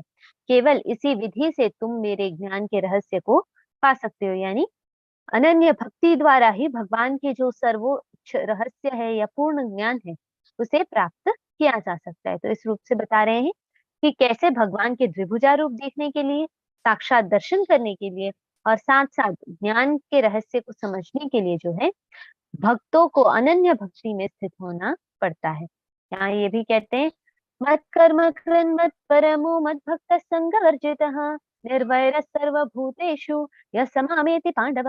यानी हे अर्जुन, जो व्यक्ति सकाम कर्मों तथा मनोधर्म के कल्मश से मुक्त होकर मेरी शुद्ध भक्ति में तत्पर रहता है, जो मेरे लिए ही कर्म करता है, जो मुझे ही जीवन लक्ष्य समझता है और जो प्रत्येक जीव से मैत्री भाव रखता है, वह निश्चय ही मुझे प्राप्त करता है। यानी अगर कोई व्यक्ति शुद्ध भक्ति में स्थित रहता है और उसका जीवन लक्ष्य भगवान को बनाता है और उसी के लिए कर्म करता है, तो प्रत्येक जीव से मैत्री भाव भी रखता है, तो निश्चित रूप से जो है भगवत प्राप्ति कर सकते हैं। तो यहाँ भगवत प्राप्ति के कुछ लक्षण बताए हैं कि कैसे मोक्ष से और सकाम कर्मों के इस भौतिक धर्म से बाहर निकलकर शुद्ध भक्ति में तत्पर रहना होता है और भगवान को ही लक्ष्य बनाना होता है, और बाकी जो सारे प्रत्येक जीव है उनके प्रति जो है मैत्री भाव रखनी होती है। यहाँ सारांश रूप से जो है यह कह रहे हैं कि प्रभुपाद जी ने यहाँ सारांश रूप से इस अध्याय का वर्णन कहते हैं कि कृष्ण ने अपने क्षणभंगुर विश्व रूप के साथ साथ काल रूप जो सब कुछ भक्षण करने वाला है और यहाँ तक कि चतुर्भुजा विष्णु रूप को भी दिखलाया। इस तरह कृष्ण इन समस्त स्वरूपों के उत्तम है। ऐसा नहीं है कि वे आदि विश्व रूप या विष्णु की ही अभिव्यक्ति है, वे समस्त रूपों के उद्गम है। भक्तों के लिए कृष्ण का कोई अन्य रूप जो है उतना महत्वपूर्ण नहीं जितना कि मूल द्विभुजा श्याम सुंदर रूप है। ब्रह्म संहिता में कहा गया है कि जो प्रेम या भक्ति भाव से कृष्ण के श्याम सुंदर रूप के प्रति आसक्त है, वे सदैव उन्हें अपने हृदय में देख सकता है और कुछ भी नहीं देख सकता और कुछ भी देख नहीं सकता। अतः मनुष्य को समझ लेना चाहिए कि इस 11वें अध्याय का तात्पर्य यही है कि कृष्ण का रूप ही सर्वोपरि एवं परम सार है। यानी यहाँ पर जो है द्विभुजा रूप है वही सर्वोपरि है, सर्वश्रेष्ठ है। ये भगवान खुद कहते हैं कि इसे देख पाना दुष्कर है। तो ये श्याम सुंदर रूप जो है वो भक्ति की भावना से ही प्राप्त होगी। तो यही सर्वोपरि रूप है, यही इस अध्याय का सारांश है। यानी जितने भी रूप हो, भगवान हर जगह पर जो है विराट रूप से व्याप्त है। नारायणी रूप है भगवान का, और कई सारे अवतारों में कई सारे रूप है, परंतु ये जो द्विभुजा वाला श्याम सुंदर रूप है यही सर्वोपरि है, इस रूप से यहाँ बताया गया है। और यहाँ पर जो है इस अध्याय का सारांश है, जैसे अर्जुन कृष्ण से सार्वभौमिक या विराट रूप दिखलाने का अनुरोध करते हैं। भगवान कृष्ण जो है वर्णन करते हैं अपने सार्वभौमिक रूप का या विराट रूप का। फिर अर्जुन द्वारा इसका जो है विवेचन होता है कि क्या क्या बताया गया है, और इस विराट रूप को देखकर अर्जुन का जो अनुभव है उसके बारे में हम देखते हैं। कृष्ण जो उत्तर देते हैं अर्जुन के कुछ प्रश्नों का, कि किस तरीके से जो है सब मुख में चूर्णित हो रहे, तो इन सब चीजों के बारे में वर्णन है। अर्जुन की प्रार्थनाओं का वर्णन है। साथ ही साथ कृष्ण को देखने के लिए शुद्ध भक्ति की जरूरत है। भक्त्या तो अनन्य या शक्य, तो ये जो है बताता है कि अनन्य भक्ति द्वारा ही ये संभव हो पाएगा, इस चीज का भी वर्णन है। तो ये स्पेसिफिकली जो है आज के अध्याय का वर्णन है। अब कल जैसे कि मुझे एक प्रश्न था 3 विष्णु जो हैं उनके बारे में, तो उनके बारे में एक शॉर्ट में जान लेते हैं, ये एक पिक्चर के थ्रू। राइट, जब हम देखते हैं भागवतम में ये पूरा वर्णन हमें मिलता है कि कैसे कृष्ण जी से जो है महाविष्णु की उत्पत्ति होती है, और महाविष्णु से 2 प्रकार के विष्णुओं की, क्षीरोदकशायी और गर्भोदकशायी विष्णु। राइट, तो ये महत्वपूर्ण इसलिए है क्योंकि हम इन्हीं विष्णुओं के रूप द्वारा जो है एक बहुत ही महत्वपूर्ण ज्ञान को प्राप्त कर पाते हैं। राइट, तो ये आई थिंक एक बीच में स्लाइड में था, आई थिंक 9th चैप्टर के, बट क्योंकि मैं पुरानी स्लाइड्स यूज कर रही थी तो थोड़ी सी तकलीफ हो गई थी इसे लेने में, हम लोगों को मे बी मिस हो गए थे ये। तो कृष्ण रूप से जो है महाविष्णु की उत्पत्ति होती है। ये कृष्ण रूप जो है हर चीज का स्रोत है, गोलोक वृंदावन में स्थित है। तो अगर प्रेजेंट कॉन्टेक्स्ट के बेसिस पे एक दृष्टांत के रूप से समझना है, तो हम ये समझ सकते हैं कि एक कंट्री है, एक देश है समझे। तो इस देश के जो सबसे सर्वोपरि या सबसे उच्च अधिकारी कौन होते हैं? प्रेसिडेंट। राइट, तो उन्हीं के कारण ये पूरा गवर्नमेंट चलता है, वो मूल रूप है इस गवर्नमेंट के। राइट, तो प्रेसिडेंट के रूप में हम कृष्ण को समझ सकते हैं। और नेक्स्ट उनसे जो महाविष्णु की उत्पत्ति होती है, या महाविष्णु जो है उन्हें हम प्राइम मिनिस्टर के रूप में समझ सकते हैं, जिनसे जो है ये पूरा संसार संभव हो पाता है। राइट, ये पूरे संसार की उत्पत्ति, ये सृष्टि की उत्पत्ति जो होती है वो महाविष्णु से होती है। हर एक यूनिवर्स, इस पूरे जगत में जितनी भी सृष्टि है, वो पूरे सृष्टि की उत्पत्ति महाविष्णु द्वारा संभव होती है। राइट, ये महाविष्णु इस पूरे सृष्टि में जो है स्थित है। और महाविष्णु जो एक है Garbhodakashayi Vishnu, sorry I think थोड़ा सा नेटवर्क अनस्टेबल है मेरा। राइट, तो एक है क्षीरोदकशायी विष्णु और एक गर्भोदकशायी विष्णु। ये जो महाविष्णु है ये शेषनाग के ऊपर स्थित है वैकुंठ धाम में। और फिर क्षीरोदकशायी विष्णु जो होते हैं, ये कहीं ना कहीं एक इनका ये है कि वो हर एक जो जगत है उसमें स्पेसिफिकली इनकी स्थिति होती है। इनके कारण जो है ये हर एक जगत के अंदर प्रवेश करते हैं, और उस जगत में जो भी उत्पत्तियां हैं उसका जो कारण है वो क्षीरोदकशायी विष्णु होते हैं। यानी हर एक जगत में जाते हैं, हर एक चीज की उत्पत्ति, चर अचर की जो उत्पत्ति होती है वो क्षीरोदकशायी विष्णु से संभव होती है। और फिर नेक्स्ट जो गर्भोदकशायी विष्णु है, जिनकी उत्पत्ति भी महाविष्णु से होती है, ये गर्भोदकशायी विष्णु हर एक कण कण में जाते हैं, हर एक परमाणु में जाते हैं। यानी हम समझ सकते हैं हर एक चीज के अंदर जाना, यानी परमात्मा रूप से जाना हम समझ सकते हैं। और हर एक इंडिविजुअल आत्मा के अंदर एक अणु के अंदर जाकर और उसकी वहां जो स्थिति होती है वो संभव जो है गर्भोदकशायी विष्णु से संभव होता है। यानी मूल स्तोत्र कृष्ण है, उनसे जो है महाविष्णु की उत्पत्ति, और महाविष्णु सारे संसारों की उत्पत्ति के कारण है।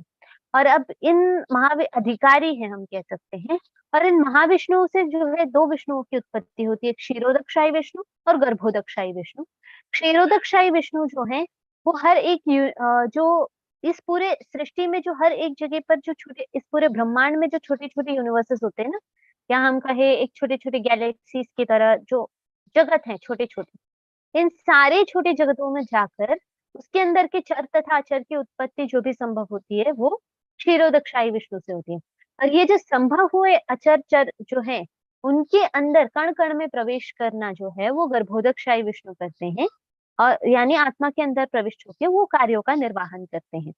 जैसे अगर हमें इसे एक दृष्टांत के रूप से समझना है, तो कृष्ण जो है वो प्रेसिडेंट है, उनसे जो है प्राइम मिनिस्टर के थ्रू जो है वो पूरा यूनिवर्स प्लान करते हैं। यानी ये जैसे कि पूरा कंट्री जो है प्राइम मिनिस्टर के थ्रू प्रेसिडेंट जो है हैंडल करते हैं। ये प्राइम मिनिस्टर रूप से हम महाविष्णु को समझ सकते हैं। और ये प्राइम मिनिस्टर के रूप से जो है प्राइम मिनिस्टर के अंडर जैसे हर एक स्टेट के लिए एक चीफ मिनिस्टर्स होते हैं ना, इस तरीके से हम जो है यहाँ पर सॉरी, आई थिंक मैंने एक मिस कर दिया। गर्भोदकशाही विष्णु जो है वो स्पेसिफिकली हर यूनिवर्स में जाते हैं, और क्षीरोदकशाही विष्णु जो है वो हर एक के अंदर प्रवेश करते हैं, आत्मा के अंदर। मैंने आई थिंक उल्टा बोला है। तो ये जो गर्भोदकशाही विष्णु है वो चीफ मिनिस्टर की तरह है और गवर्नर की तरह है, जो हर एक स्टेट में होते हैं। और हर एक स्टेट में जो हर एक व्यक्ति होते हैं, तो उनके अंदर जो प्रवेश करते हैं वो है क्षीरोदकशाही विष्णु। राइट? तो ये पूरा प्रोसेस है कि कैसे संभव होता है। कृष्ण से महाविष्णु, और महाविष्णु से दो विष्णुओं की उत्पत्ति होती है, क्षीरोदकशाही विष्णु और गर्भोदकशाही विष्णु। गर्भोदकशाही विष्णु हर एक जो है संसार में प्रवेश करते हैं, चर अचर के सबकी उत्पत्तियां संभव करते हैं। और जो क्षीरोदकशाही विष्णु है वो हर एक व्यक्ति के अंदर प्रवेश करते हैं, और उस व्यक्ति के अंदर का जो निर्वाहन है वो जो है क्षीरोदकशाही विष्णु से संपन्न होती है। तो ये स्पेसिफिकली 3 विष्णुओं का वर्णन था। यहाँ पर जो है हमारा अध्याय कंप्लीट होता है।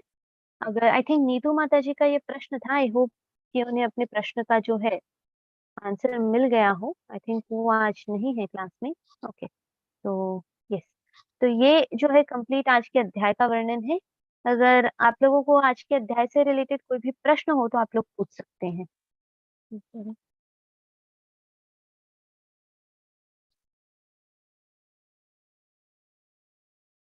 हरे कृष्णा।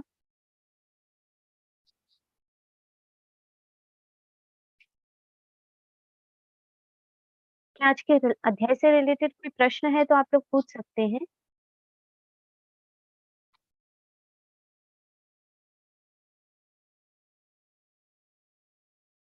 जी करुणा माता जी, हरे कृष्णा। हरे कृष्णा माता जी। मेरा ना ये प्रश्न था, जैसे अर्जुन को विराट रूप दिखा था, तो वो विराट रूप अर्जुन को याद रहा था या विस्मित हो गया था इसके बाद में? स्पेसिफिकली याद रहता है ना माता जी, विस्मृत क्यों होंगे वो? विस्मृत नहीं होने जैसा कोई भी वर्णन इस पूरे भगवत गीता में कहीं पर भी नहीं बताया गया है। अच्छा अच्छा, नहीं जैसे उन्होंने लास्ट में रिक्वेस्ट करी थी ना कि भाई अब आप अपने नॉर्मल रूप में आ जाइए, ठीक है, इसलिए मेरा क्वेश्चन था कि ऐसा तो कुछ नहीं हुआ था कि हमेशा याद रहा था या उसको भूल चुके थे? नहीं नहीं, ऐसे भूलने के बारे में कुछ भी नहीं है। यहाँ पर जो है वो भयभीत हो रहे थे उस रूप को और देखने के लिए, वो हैंडल नहीं कर पा रहे थे। तो इसीलिए जो है भगवान उन्हें शांत करने के लिए और ये रिक्वेस्ट भी करते हैं कि भगवान का चतुर्भुजा और द्विभुजा रूप देखना चाहते हैं वापस से। तो इस कारणवश वो दिखलाते हैं, परंतु इसका अर्थ ये नहीं है कि वो पहले के सब कुछ भूल गए। अच्छा ठीक, धन्यवाद माता जी हरे कृष्ण। जी। हरे कृष्ण। और कोई प्रश्न है किन्हीं का?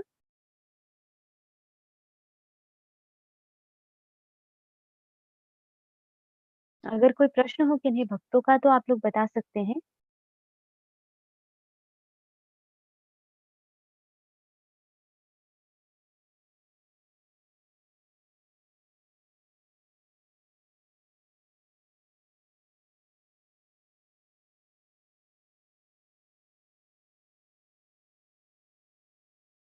हरे कृष्णा।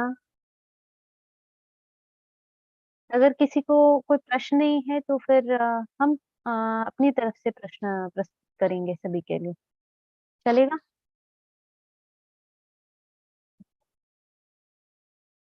किन्हीं भक्तों का प्रश्न है तो आप लोग पूछ सकते हैं।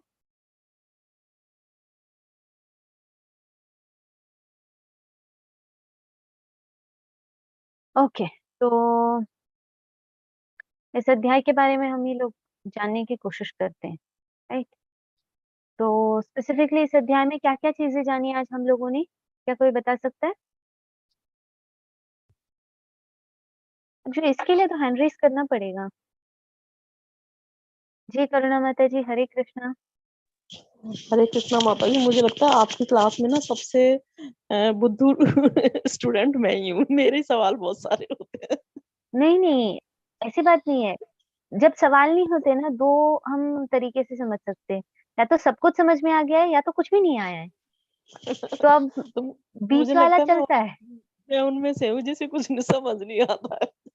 नहीं, ऐसी बात तो नहीं है जी। अच्छा, इस अध्याय में हमने ना सबसे मतलब अच्छी चीज तो देखी, विराट रूप के बारे में जाना कि किस जी तरह से उन्होंने विराट रूप को हमें दर्शाया। और इस अध्याय में बहुत ज्यादा आनंद की अनुभूति हुई। ऐसा लगा जैसे हम ना 11th-12th में कभी हिंदी पढ़ा करते थे, उस हिसाब से हिस्टोरी का वो लगा। तो ये काफी अच्छा लगा मुझे। थैंक यू जी, माता जी, आपने बहुत अच्छा थैंक यू। पढ़ाया आज। हरे कृष्णा। हरे कृष्ण। जी विकास प्रभु जी, हरे कृष्णा। प्रश्न याद आ गया? प्रश्न तो याद आया नहीं माता जी, आपने कहा था ना कि बीच में नहीं बोलना चाहिए, इसलिए मैंने पूछा नहीं तब, अब मैं भूल गया। लेकिन आज तो एक बुक रख बहुत लीजिए, जब भी प्रश्न आते हैं ना वहाँ लिख लीजिएगा। जी माता जी, मैं ऐसा करूंगा। एक्चुअली आज जी जो सबसे अच्छी बात हुई है आज, मतलब मैंने ये जाना कि अगर हम सच में किसी की भक्ति करना चाहते हैं तो भक्ति करने के लिए भगवान श्री कृष्ण सबसे सर्वोपरि हैं, क्योंकि वो ही जी परमात्मा है। और उनकी जी शक्ति से ही जितने भी देवता हैं, भगवान, यहाँ तक के भगवान शिव, अब तक मैं जो मानता था भगवान शिव को सबसे बड़ा मानता था, लेकिन विराट रूप को देखने के बाद ये पता चला कि वो ही सबके जनक है। उन्हीं में ही सब आ रहे हैं जा रहे हैं, वो अनंत है। तो सिर्फ जी उन्हीं को ही भगवान मान के हम अपनी भक्ति के मार्ग पे आगे बढ़ सकते हैं। जी। थैंक यू प्रभु जी। अगर राधे आपको कोई राधे। प्रश्न याद आता है तो आप एडमिन्स को या किसी को मैसेज भी कर सकते हैं, वो मुझ तक पहुंचा देंगे। जी जी, माता जी, राधे हरे राधे। कृष्णा।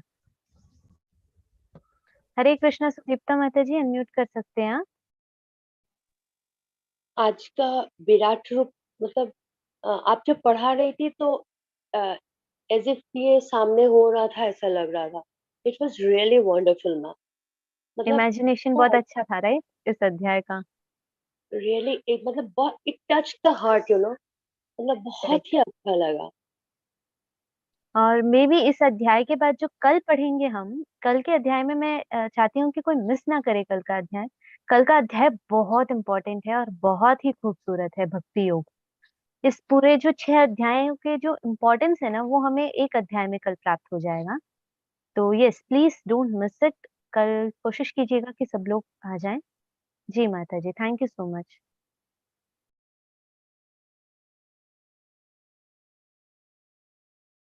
हरे कृष्णा प्रभु जी।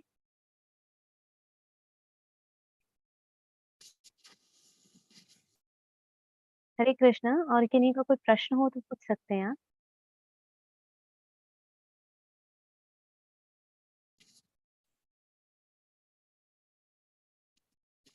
और कोई प्रश्न है? पूछना चाहता हूँ। हरे कृष्णा।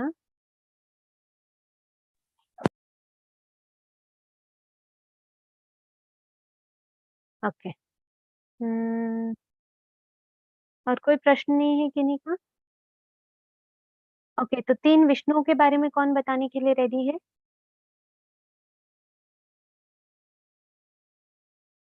हरे कृष्णा। एटलीस्ट 3 विष्णुओं के नाम।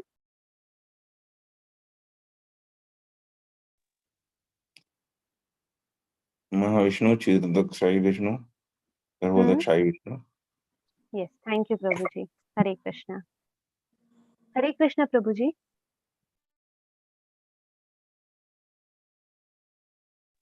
हरे कृष्ण। जी। और कोई थोड़ा डिटेल में बता सकते हैं 3 विष्णुओं के बारे में?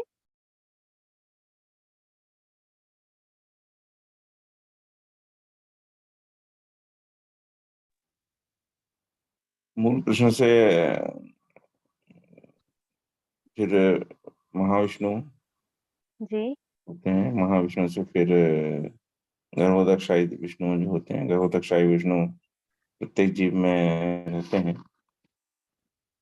जैसा कि आपने अभी बताया। जी। और गर्भोदकशाही विष्णु से जो है क्षीरोदकशाही विष्णु प्रकट होते हैं, और क्षीरोदकशाही विष्णु पूरे सृष्टियों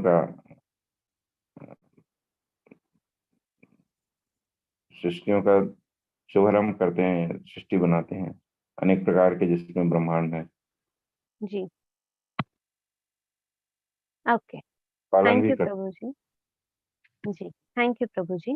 वापस से एक बार हम इसके बारे में कल डिस्कस करेंगे। हरे कृष्णा प्रभु जी। हरे कृष्ण। हरे कृष्ण। हरे कृष्णा प्रभु जी, दंडवत प्रणाम। Hare Krishna. Hare Krishna Krishna Krishna Hare Hare, Hare Ram Ram. So today you have a college? Yes प्रभु जी, एग्जाम। Oh, वाह वाह वाह वाह, ठीक है। Which one? Sushruta Samhita today? Which Samhita? काय चिकित्सा प्रभु, wherein we study all the three. ठीक है, ठीक है। Thank you thank you Mataji. प्रभु जी। हरे कृष्णा। Okay. हरे कृष्णा। हरे कृष्ण प्रभु जी। कृष्ण प्रभु जी। चलो सब लोग रेडी हैं कृष्ण बुक पढ़ने के लिए? ठीक है। राधे राधे गुरु जी। हरे कृष्णा। कैसे हैं सब लोग? खुश हैं? सब आज बहुत खुश हैं गुरु जी। यस। हरे कृष्णा। आज भगवान विष्णु के, वो श्री कृष्ण के आज विराट रूप के दर्शन हुए थे। ओके, हो गए जी।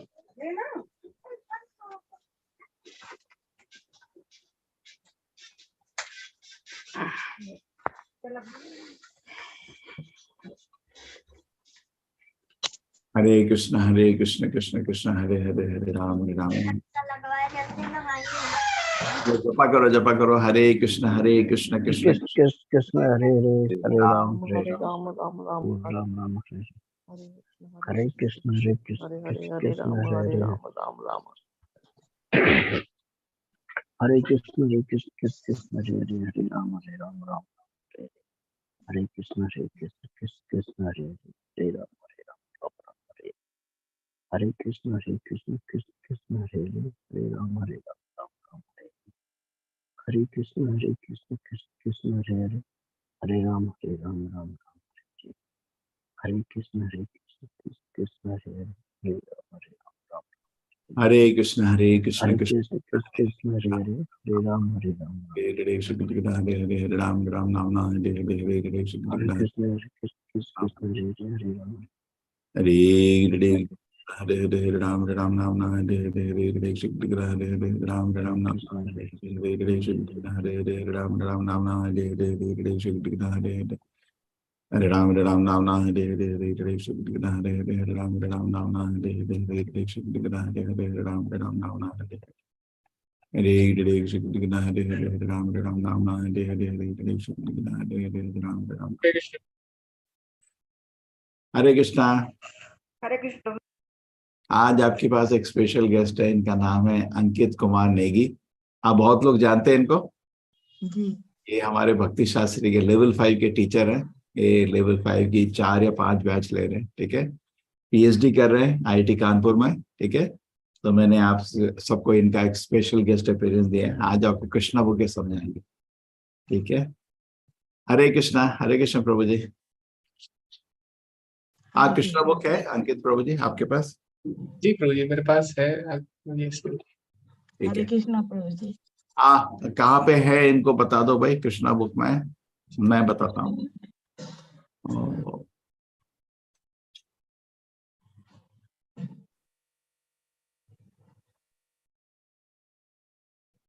हाँ,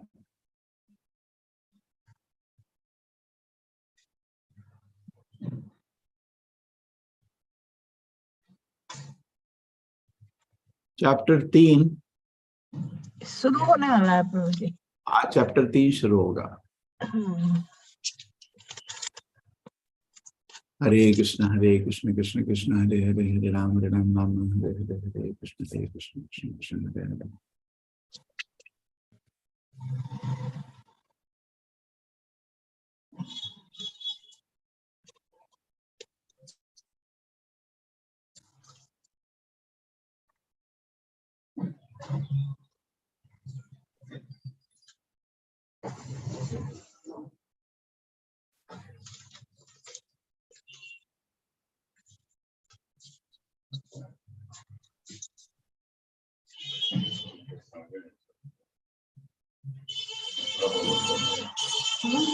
सूख गया क्या?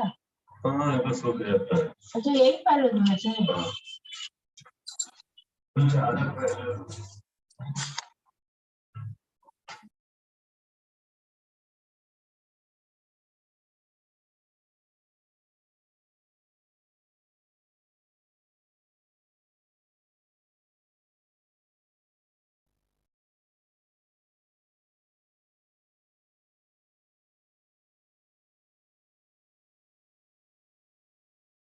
हरे कृष्णा। रोज ही वो, मुझे थोड़ा टाइम लगेगा ढूंढने में, अगर कोई ठीक है, शेयर कर शेयर। किसी के पास कृष्णा बुक है? मेरे पास तो है, मैं आपको ईमेल कर दूं? जी प्रभु जी, एक्चुअली ईमेल में तो है प्रभु जी, उसको हाँ, उसको डाउनलोड करना टाइम लग रहा है। जी जी जी।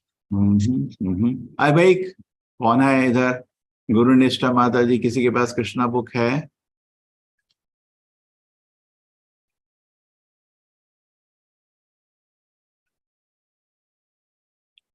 हरे कृष्णा,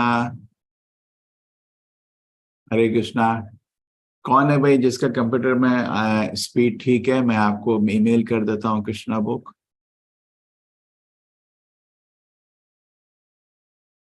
दीप्ति, आप ईमेल अपना ईमेल आईडी दो ना दीप्ति। ईमेल आईडी दो। ठीक है, ये डी कैपिटल है छोटा है? दीप्ति टेलकर।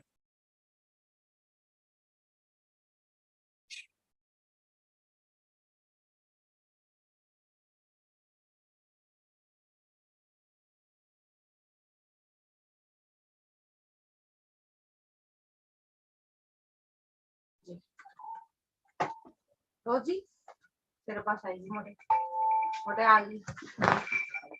नींद में लुढ़क रही है। नींद में लुढ़क रही है। ए, अरे अपना ऑडियो को मैनेज करो। मेरे साथ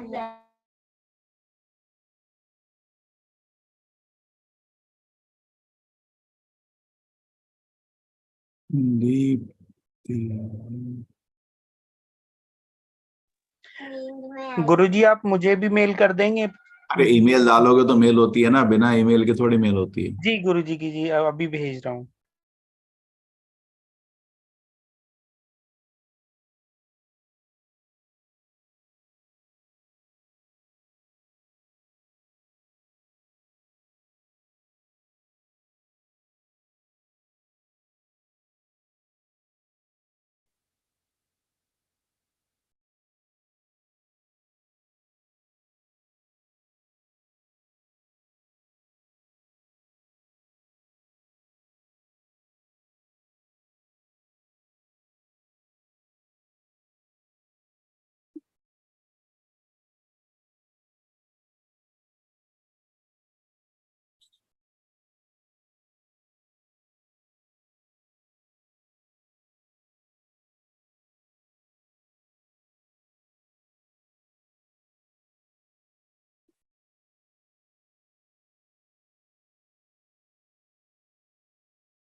हरे कृष्ण प्रभु जी।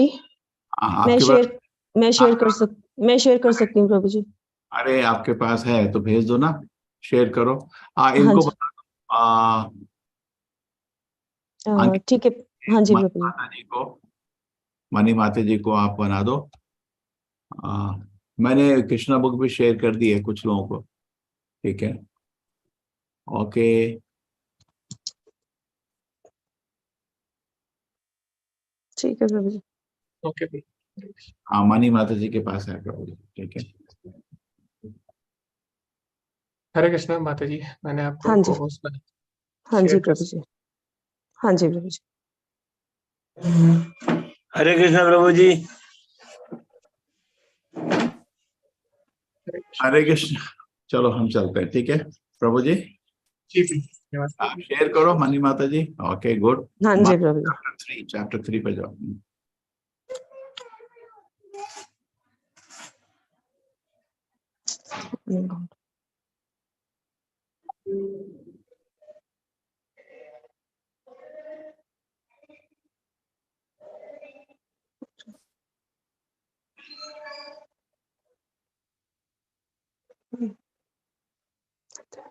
ओके, नहीं, अध्याय एक आया अभी प्रभु, 1 मिनट, तीसरे तक जाने में टाइम लगेगा, दूसरा आया अभी।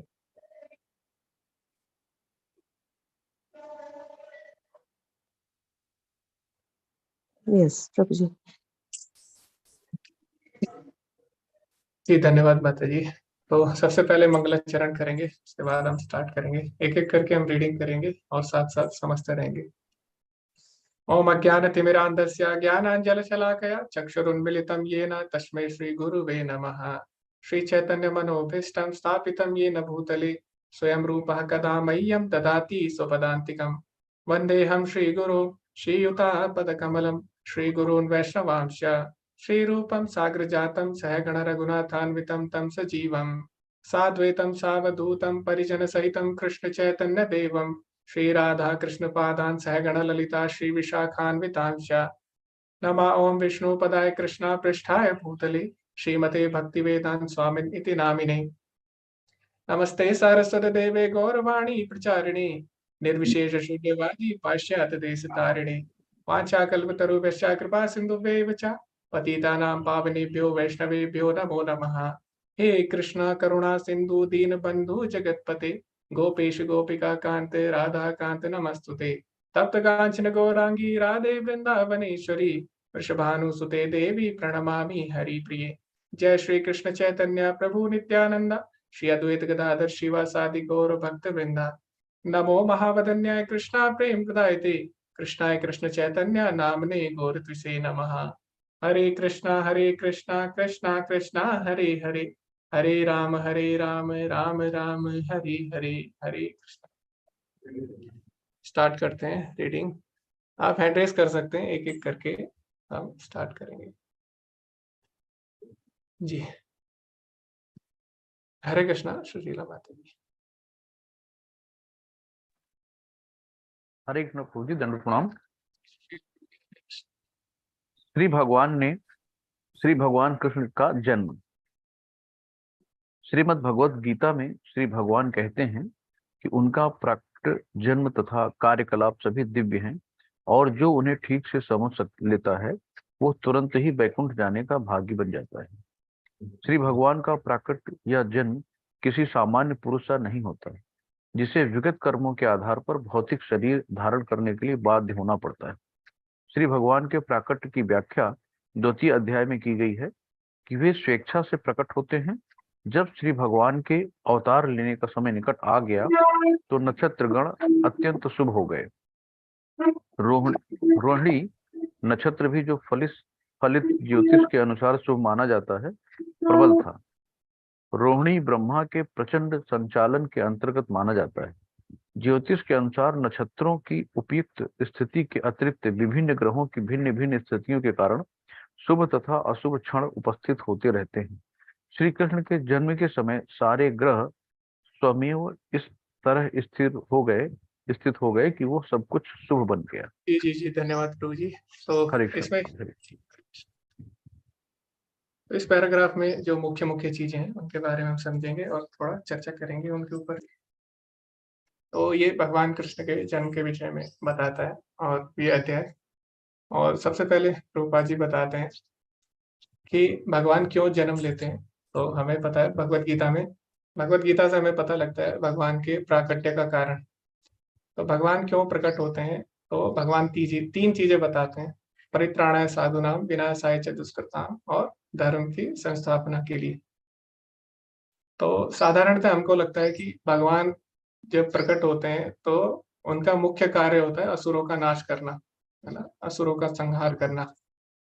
लेकिन भगवत गीता हमें बताती है कि भगवान का जो प्राथमिक यानी प्राइमरी रीजन होता है प्राकट्य का, प्राथमिक कारण उनका असुरों का नाश करना नहीं होता, क्योंकि असुरों का नाश तो भगवान अपने प्रतिनिधि से भी करा सकते हैं। जैसे कि अभी हम देखते हैं अर्जुन भी असुरों का नाश करने वाला है महाभारत में, और बहुत सारे भगवान के भक्त हैं जो ये कार्य कर सकते हैं।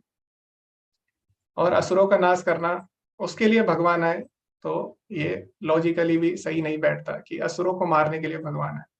तो सबसे प्राथमिक कार्य जो भगवान का होता है वो होता है परित्राणाय साधुनाम, यानी अपने भक्तों को आनंद देने के लिए भगवान आते हैं।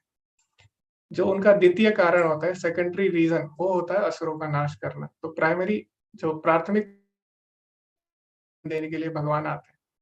दूसरा यहाँ पे प्रभुपाद जी बोलते हैं कि भगवान जब प्रकट होते हैं तो वो कर्म के बंधन में नहीं होते हैं। हमारा जो शरीर मिलता है हमको कर्म के अनुसार मिलता है, ठीक है, हमारा उस पर कोई भी वश नहीं होता। अब हमें जो शरीर मिल गया वो कर्मों के अनुसार हमें मिला है, लेकिन भगवान के साथ ऐसा नहीं है। भगवान पे कर्म का सिद्धांत लागू नहीं होता, ठीक है। और भगवान भगवत गीता में भी बोलते हैं नमाम कर्माणि लिम्पन्ति न मे कर्म फला स्पृहा इति माम यो विजानाति कर्मभिः नासबध्यते।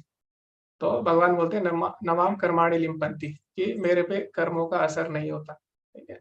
तो कर्म के प्रभाव से भगवान ऊपर है, तो ये बात हमें समझनी है। और जो ये बात समझ लेता है वही भगवान को प्राप्त कर सकता है। जो भगवान को साधारण मनुष्य मान लेता है वो हमेशा जन्म मरण के चक्कर में फंसा रहता है। और भगवान बोलते भी हैं भगवत गीता में कि अवजानन्ति माम मूढ़ा मानुषिम तनुमाश्रितम, कि जब मैं मनुष्य जैसे शरीर में प्रकट होता हूँ यानी द्विभुज रूप में, तो अवजानन्ति माम मूढ़ा, जो मूर्ख लोग हैं वो मुझे नहीं समझ पाते। तो मूर्ख की परिभाषा क्या है? मूर्ख की परिभाषा है जो भगवान को भी अपने जैसा मान लेता है। अव्यक्तम व्यक्तिमापन्नम मन्यते माम अबुद्धया। और दूसरा मूर्ख कौन है? जो भगवान को निराकार से प्रकट होता हुआ मान लेता है। कई लोग समझते हैं कि भगवान निराकार है और अपने भक्तों पे दया करने के लिए उन्होंने साकार रूप ले लिया है। तो ये दोनों तरह के व्यक्ति, पहला जो भगवान को मनुष्य मानते हैं साधारण, दूसरा जो ये मानते हैं कि भगवान निराकार से आए हैं, और दोनों को भगवान भगवत गीता में मूर्ख बताते हैं। दूसरा, भगवान जब प्रकट होते हैं तो अपनी इच्छा के अनुसार होते हैं। हम जब प्रकट होते हैं तो हमारा जब जन्म होता है तो हम अपने माता पिता नहीं चुन सकते, हम अपना शरीर नहीं चुन सकते, हम स्थान नहीं चुन सकते, कुछ भी हमारे वश में नहीं होता। हमारा जन्म प्रकृति के गुणों के द्वारा होता है, लेकिन भगवान प्रकृति के गुणों से ऊपर है। अजो अपि सन्नव्यात्मा भूतानाम ईश्वरो अपि सन् प्रकृतिम स्वामधिष्ठाय संभवामि आत्म माया। आत्म माया मतलब अपनी इच्छा के अनुसार भगवान जन्म लेते हैं। ये भगवत गीता से भी ये बात हमें पता लगती है। भगवान जब जन्म लेते हैं तो क्या होता है, सारे ग्रह नक्षत्र इसका लाभ उठाने के लिए भगवान के जन्म के समय अपनी अवस्था में आ जाते हैं, ठीक है, ताकि उन ग्रहों को भी सुकृति मिल जाए। तो हमारा जब जन्म होता है तो हम ग्रह के अनुसार हम देखते हैं हमारा जन्म शुभ होगा या अशुभ होगा। लेकिन भगवान जब प्रकट होते हैं तो सारे ग्रह अपने आप ही उस अवस्था में आ जाते हैं भगवान को शुभ बनाने के लिए। भगवान जो भी कार्य करते हैं वो शुभ ही होगा, लेकिन भगवान क्या करते हैं, ग्रहों को भी श्रेय देने के लिए वो भगवान उस जो विशेष ग्रह की तिथि होती है, ग्रहों की तिथि, उसमें भगवान प्रकट होते हैं। तो ग्रह भी क्या होते हैं, उसका लाभ ले लेते हैं। तो आगे हम बढ़ेंगे दूसरे पैराग्राफ में। जी हरे कृष्णा। हरे कृष्णा। सुभद्रा माता जी, हरे कृष्ण। हरे कृष्ण। श्रील प्रभुपाद की जय। उस समय पूर्व पश्चिम दक्षिण उत्तर सभी दिशाओं में शांति और संपन्नता का वातावरण था। आकाश में शुभ नक्षत्र दिख रहे थे और पृथ्वी पर सभी नगरों तथा ग्रामों या गोचरों में तथा जन जन में मन में सौभाग्य के लक्षण दृष्टिगोचर हो रहे थे। नदियां जल से पूर्ण होकर प्रवाहित हो रही थी और सरोवरों में सुंदर कमल खिले हुए थे। जंगल सुंदर पक्षियों और मोरों से पूर्ण थे। जंगल से सारे पक्षी मधुर वाणी में गाने लगे और मयूर मयूरियों के साथ नाचने लगे।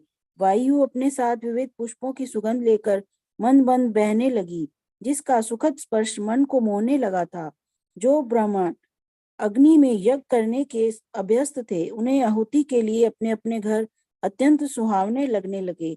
आसुरी राजाओं के उत्पातों के कारण ब्राह्मणों के घरों में हवन आदि यज्ञ लगभग बंद हो चुके थे, किंतु अब उन्हें शांति पूर्वक यज्ञ आदि करने के अवसर प्राप्त हो रहे थे। यज्ञों पर प्रतिबंध लगने के कारण ब्राह्मण मनसा वाचा कर्मणा अत्यंत दुखी थे, किंतु कृष्ण के जन्म के समय उन सबके आगे करना पड़ा, मन स्वयं प्रसन्नता से पूर्ण हो गए, क्योंकि उन्हें आकाश में भगवान के जन्म लेने की घोषणा करने वाली दिव्य वाणी गुंजित होती सुनाई दे रही थी। गंधर्व और किन्नर लोक के वासी गाने लगे और सिद्ध और चारण लोक के वासी भगवान की सेवा में प्रार्थनाएं करने लगे। स्वर्ग लोक में देवता अपनी अपनी पत्नियों तथा विद्याधर अपनी अपनी पत्नियों के साथ नाचने लगे। ऋषि मुनि तथा देवता प्रसन्न होकर फूल बरसाने लगे। समुद्र तट पर हल्की हल्की तरंगों की ध्वनि सुनाई दे रही थी और समुद्र के ऊपर आकाश में बादल थे जो मोहक गर्जना करने लगे थे। जी जी जी, धन्यवाद माता जी। हरे कृष्ण। ओके, तो यहाँ पे हम समझ सकते हैं भगवान के प्राकट्य का महत्व क्या है। तो साधारणतः जब किसी का जन्म होता है तो बच्चा भी रोता है और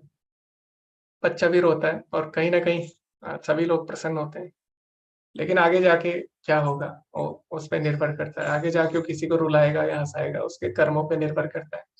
लेकिन जब भी भगवान प्रकट होते हैं तो हर कोई प्रसन्न होता है और हर कोई भगवान से आकर्षित होता है।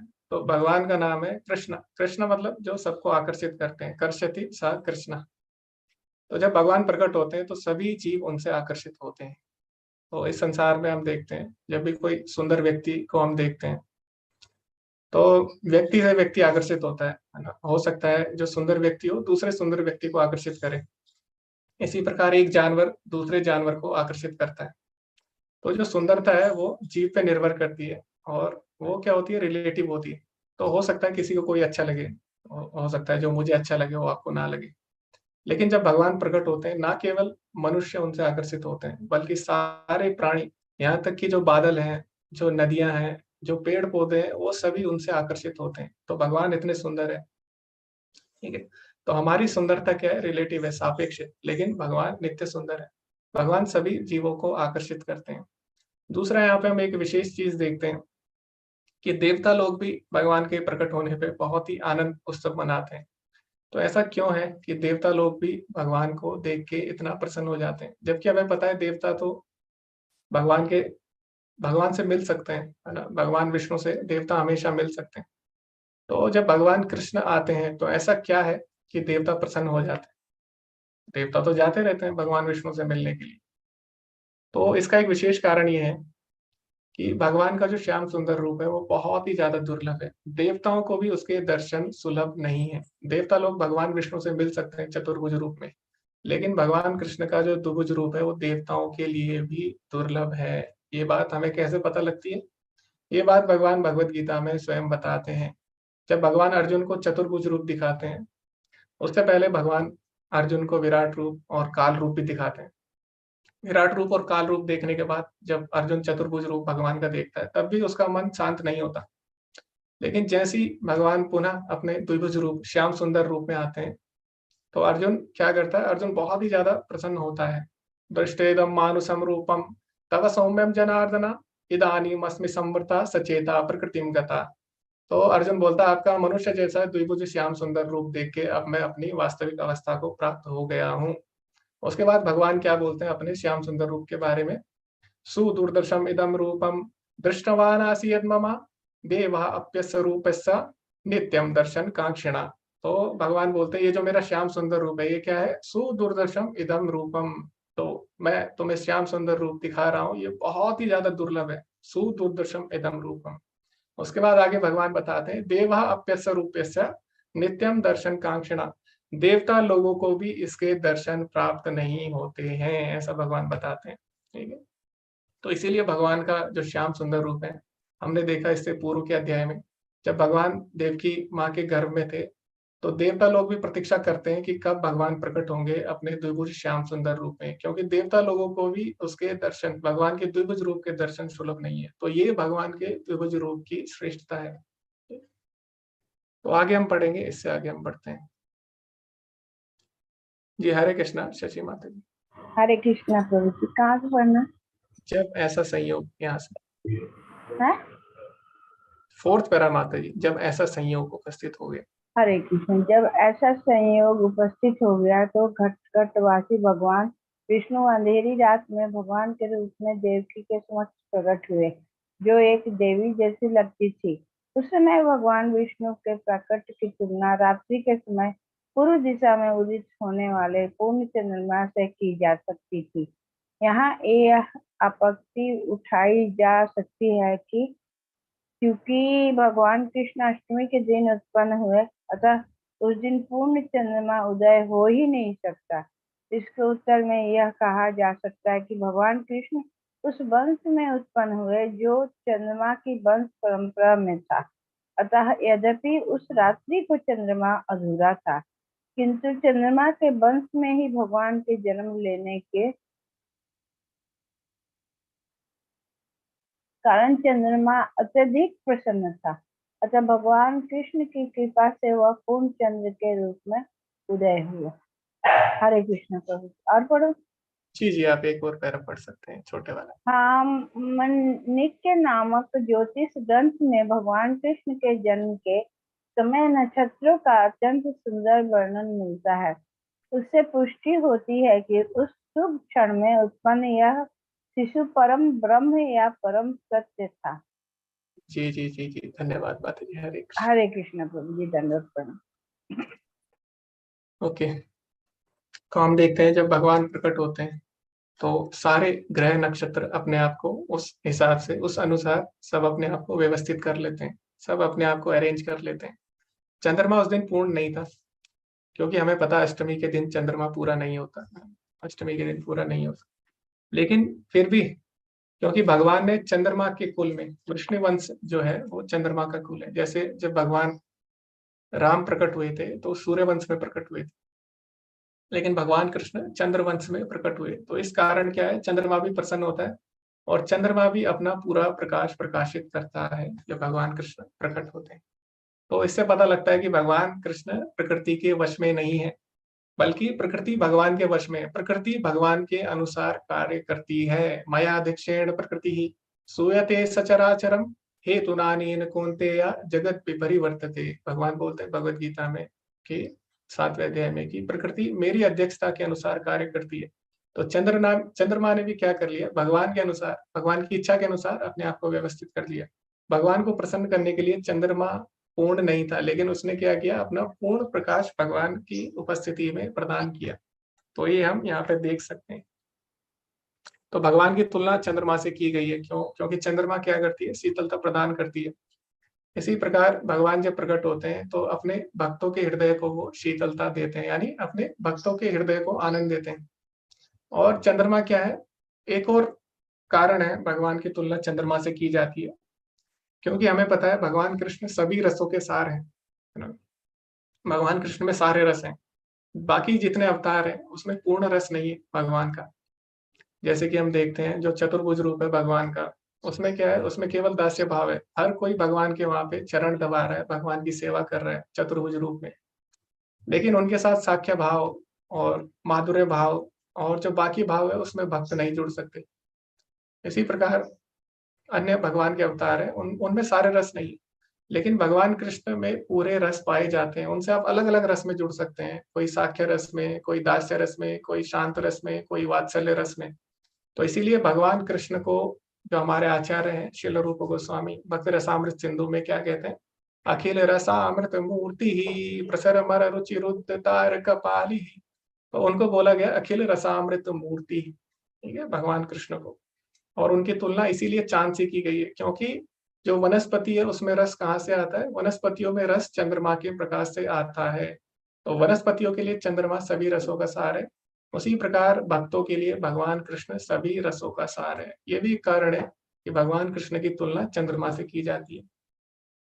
अभी हम आगे बढ़ेंगे इसी के साथ। ओके, दीप्ति माता जी, हरे कृष्ण, आपने पढ़ लिया? हरे कृष्ण माता, हरे कृष्ण प्रभु जी।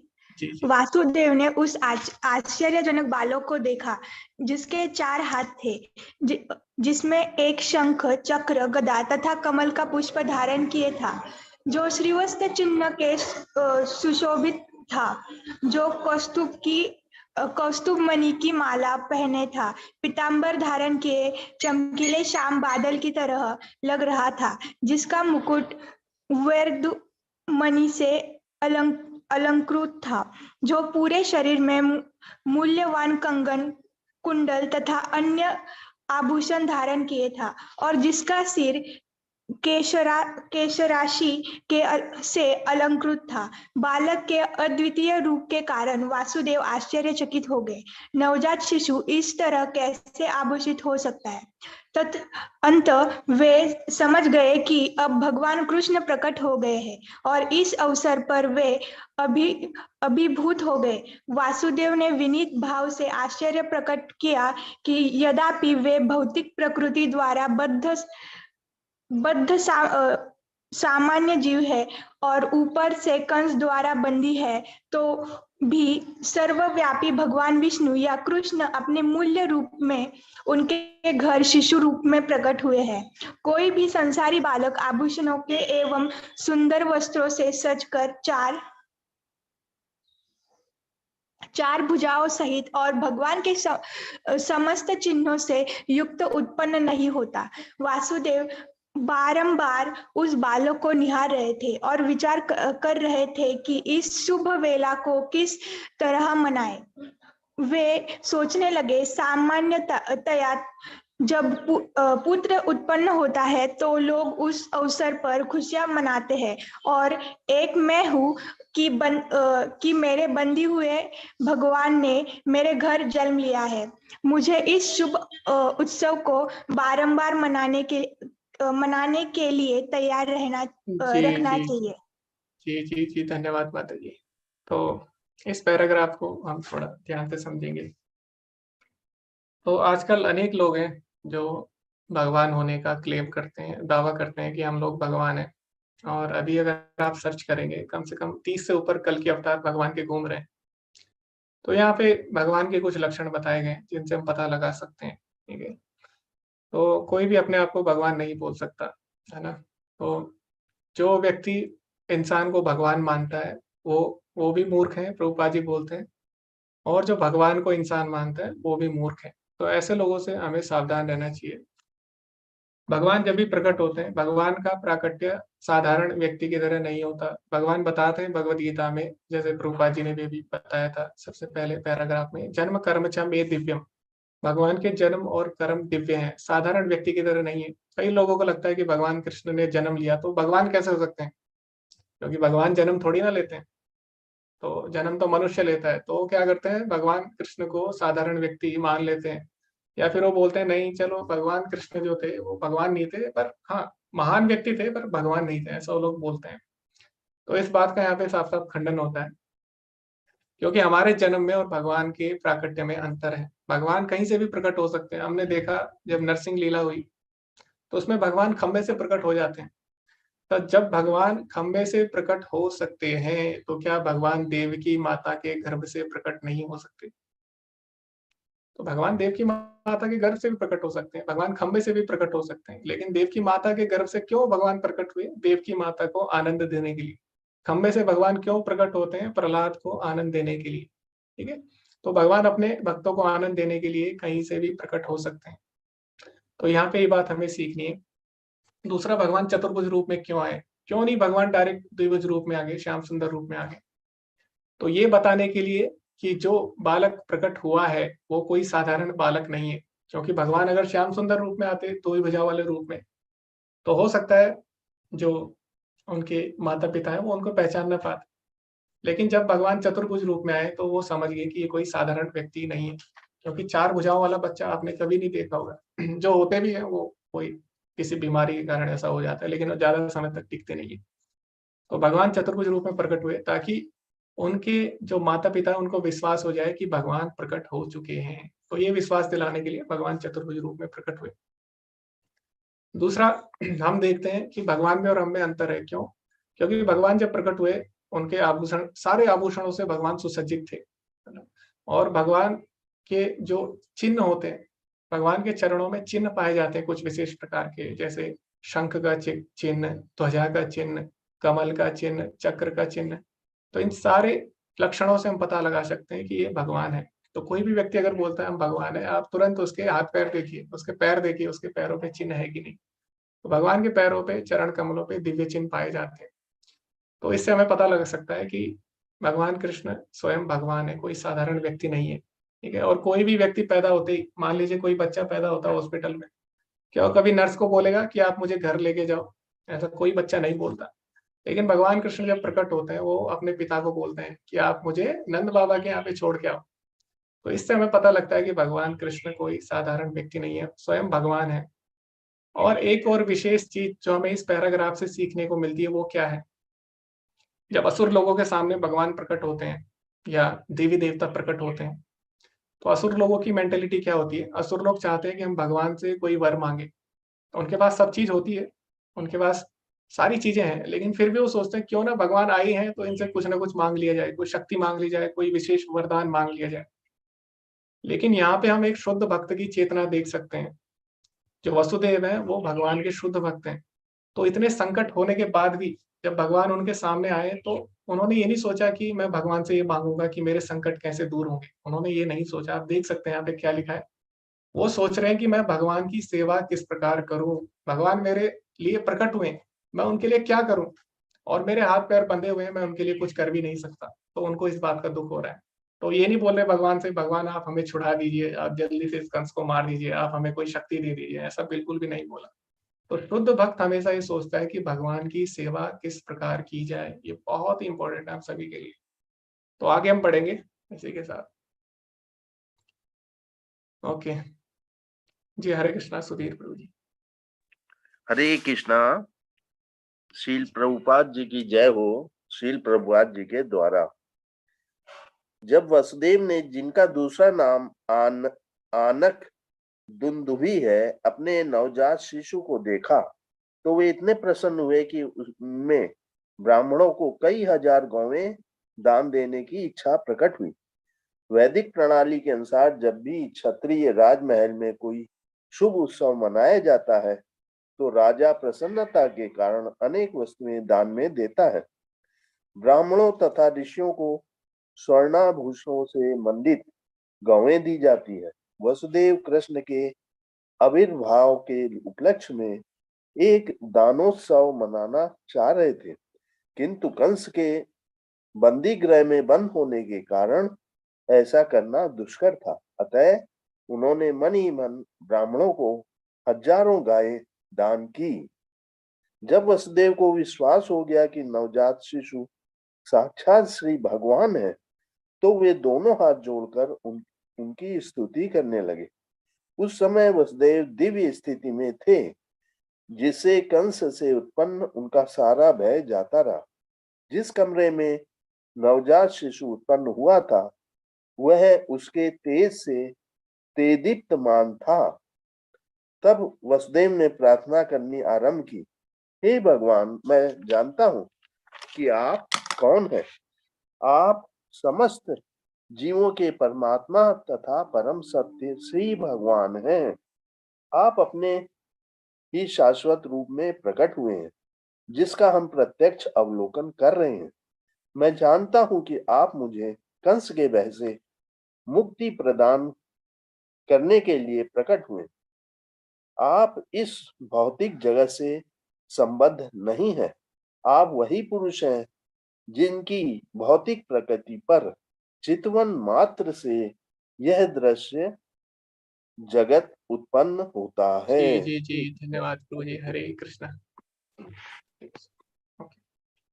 यहाँ पे हम देख सकते हैं कि जो वसुदेव है वो पूरी तरह से बंदी है और उनके हाथ पैर सब बंधे हुए हैं। लेकिन भगवान जब प्रकट हुए तो उनके मन में इच्छा आई कि क्यों ना भगवान के लिए कुछ किया जाए। और क्योंकि वो जेल में है, भगवान की सेवा नहीं कर सकते, शरीर से नहीं कर सकते, तो वाणी से भगवान की स्तुति कर सकते हैं। लेकिन एक और तरीका है, शरीर से जब भगवान की सेवा ना हो पाए, कभी कभी ऐसी परिस्थिति आ सकती है जीवन में, तो उस परिस्थिति में हमें क्या करना है ये भी सीखना है। तो शरीर काम नहीं कर रहा है, लेकिन वाणी और मन से हम भगवान की सेवा कर सकते हैं। कायेन वाचा मनसा इंद्रियैर्वा बुद्ध्यात्मना वानुसृत स्वभावा करोति यत् सकलम परस्मै नारायणाय समर्पयामि समर्पयेत् तत्। तो कायेन वाचा मनसा, 3 तरह से हम भगवान की सेवा हमेशा कर सकते हैं। तो शरीर से नहीं कर पाए, लेकिन उन्होंने दूसरा जो तरीका है वाचा और मनसा, इनसे भगवान की सेवा की। तो एक भक्त कभी भी बहाना नहीं मारेगा। जैसे कई लोग क्या होते हैं, बहाना मारते हैं कि हमारे पास समय नहीं है, ये नहीं है, वो नहीं है, या हम बीमार हो गए, ये नहीं कर पाएंगे, वो नहीं कर पाएंगे। लेकिन यहाँ पे इतनी विषम परिस्थिति में भी उन्होंने क्या किया, पूरी तरह से, ठीक है शरीर से नहीं हो पा रही है, लेकिन मैं क्या करूंगा, वाणी से और मन से भगवान की सेवा करूंगा। तो ये होनी चाहिए, भगवान की सेवा करने के लिए ऐसा उत्साह भक्त के अंदर होना चाहिए। ये हमें इससे सीखने को मिलता है। ओके, तो आगे हम अभी बढ़ेंगे। जी हरे कृष्णा टीना माता जी, हरे कृष्णा। हरे कृष्णा प्रभु जी। कोई यह तर्क कर सकता है कि अपनी चितवन मात्र से समस्त दृश्य जगत की उत्पत्ति करने वाला भगवान वसुदेव की पत्नी देवकी के गर्भ में नहीं आ सकता है। इस तर्क का उच्छेद करने के लिए वसुदेव ने कहा, हे प्रभु, इसमें आश्चर्य नहीं कि आप देवकी के गर्भ में प्रकट हुए हैं, क्योंकि सृष्टि की रचना भी इसी प्रकार हुई थी। आप महाविष्णु के रूप में कारण सागर में शयन कर रहे थे और आपकी श्वास प्रक्रिया से अनेक ब्रह्मांडों की उत्पत्ति हो गई थी। तब आप प्रत्येक ब्रह्मांड में गर्भोत्कशाई विष्णु के रूप में प्रविष्ट हुए। फिर आपने शिरोदक्षाई विष्णु के रूप में अपना विस्तार किया और आप हर प्राणी के हृदय में अणु के भीतर भी आप प्रविष्ट हो गए। अतः देवकी के गर्भ में आपका प्रवेश करना उसी प्रकार से समझा जा सकता है। आप प्रविष्ट हुए प्रतीत होते हैं, किंतु उसी के साथ साथ आप सर्वव्यापक हैं। हम भौतिक उदाहरणों के माध्यम से आपके प्रवेश तथा अप्रवेश को समझ सकते हैं। 16 तत्वों में विभाजित होने पर भी संपूर्ण भौतिक शक्ति कायम रहती है। यह भौतिक शरीर 5 स्थूल तत्वों जल, पृथ्वी, अग्नि, वायु तथा आकाश का संयोग मात्र है। जब भी कोई भौतिक शरीर बनाता है तो ऐसा लगता है कि ये तत्व पुनः सृजित हो रहे हैं, किंतु वास्तविकता तो यह है कि सारे तत्व शरीर के बाहर हमेशा विद्यमान रहते हैं। इसी तरह यद्यपि आप देवकी के गर्भ में शिशु रूप में प्रकट हुए हैं, किंतु आप उसके बाहर भी विराजमान हैं। आप सदैव अपने धाम में रहते हैं, फिर भी आप करोड़ों रूपों में अपना विस्तार कर सकते हैं। हरे जी जी कृष्ण। जी, धन्यवाद माता जी, हरे कृष्णा। तो कई लोगों को लग सकता है कि भगवान जब प्रकट होते हैं तो क्या भगवान अपने धाम को छोड़ देते हैं, या भगवान अनेक जगह कैसे हो सकते हैं एक साथ। तो भगवान एक जगह होके भी अनेक जगह रह सकते हैं, जैसे कि ब्रह्म संहिता में भी बताया गया है, गोलोक एव निवसति अखिलात्मभूतो गोविंदमादि पुरुषम तम हम भजामि। भगवान गोलोक धाम में रहकर भी, अपना जो शाश्वत धाम है, भगवान वहां पे रह के भी सभी जगह भगवान व्यवस्थित रहते हैं ना।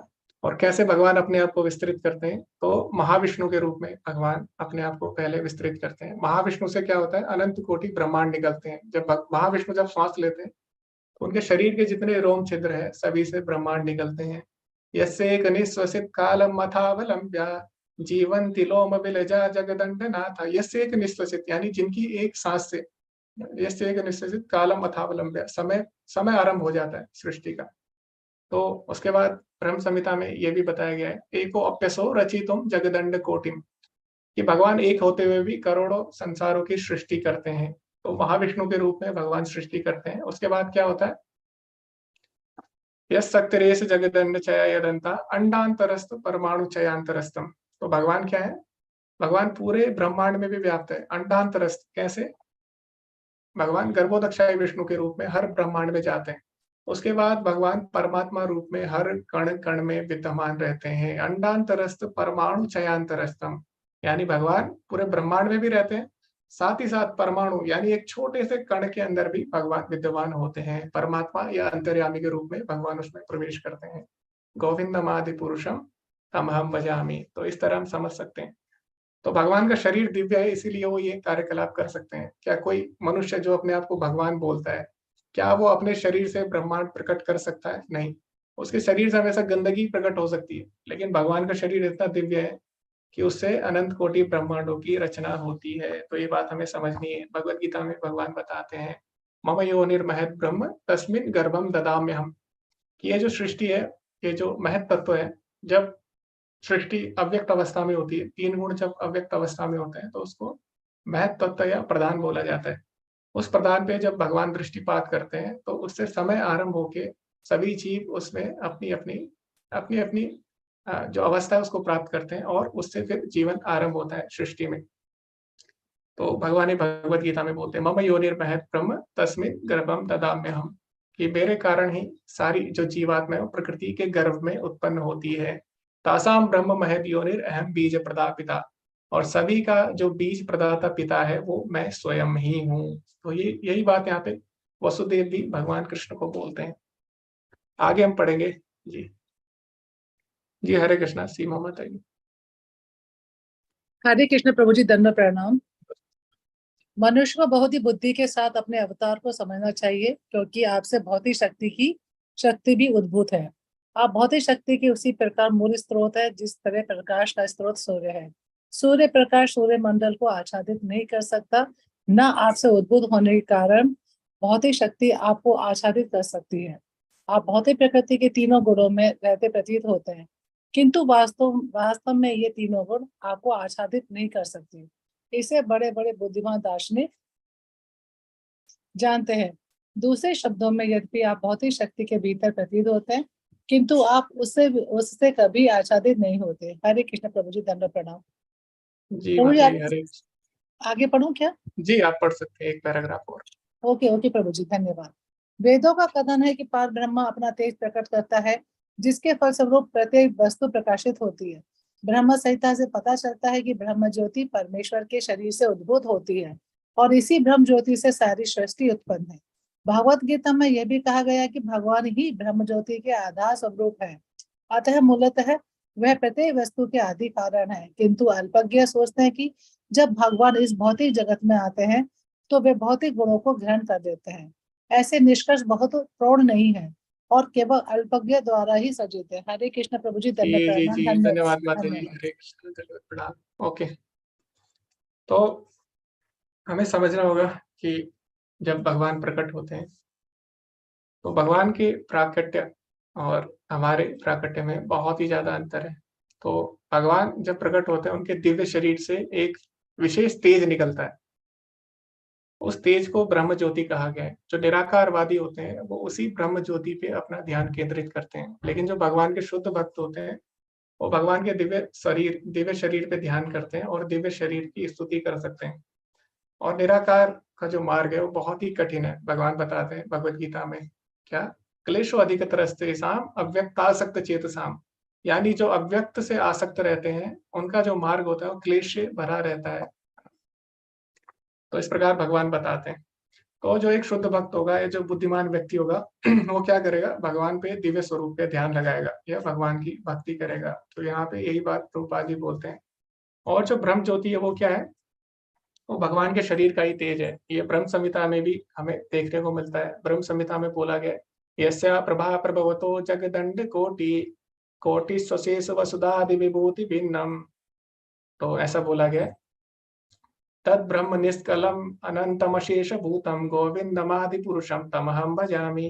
तो ऐसा बोला गया, तद ब्रह्म, जो ब्रह्म है वो भगवान के शरीर का ही तेज है। वसुधादि विभूति भिन्नम, और उसी से जो जितने भी संसार है वो सब प्रकाशित होता है। तो सभी प्रकाशों के जो स्रोत हैं वो भगवान स्वयं है।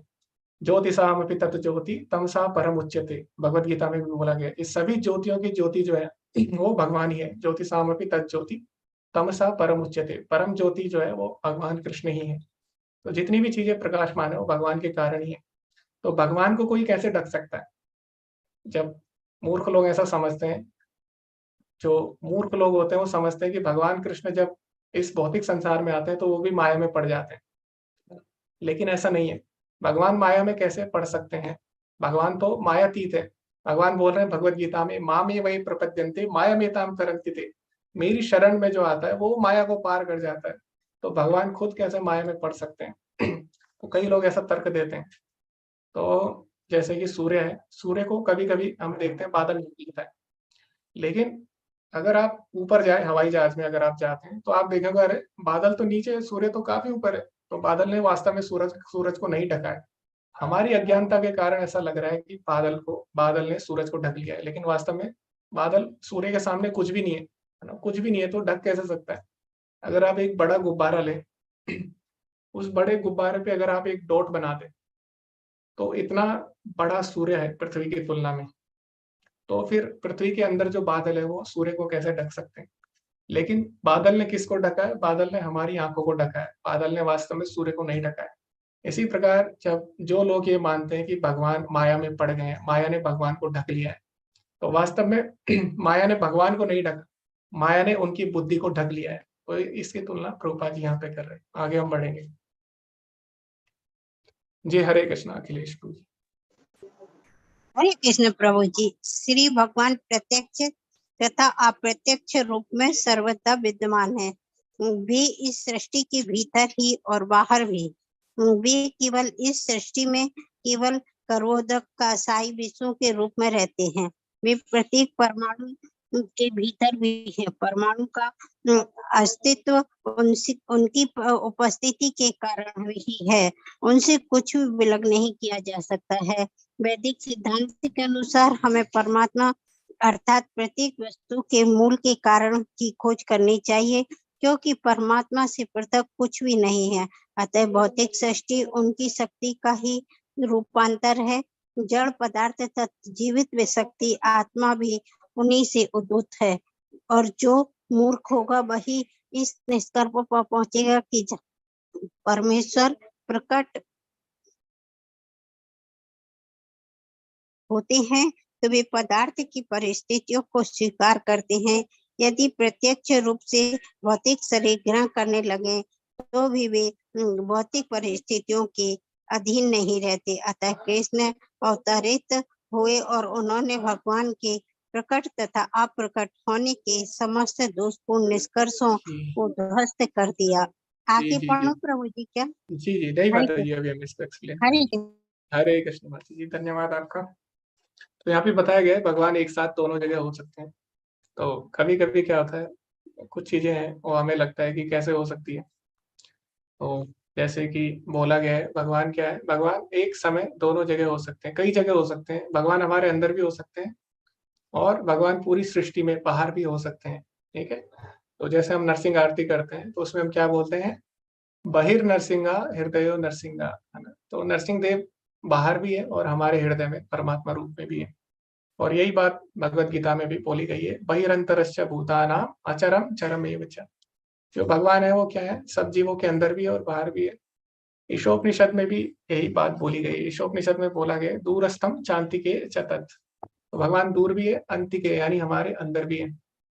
तो ये बात इसको बोला जाता है, इसको बोलते हैं अचिंत्य तत्व। अचिंत्य मतलब भगवान दोनों एक साथ हो सकते हैं, साथ साथ। ठीक है, तो जैसे सूर्य है, सूर्य क्या है, साकार भी है।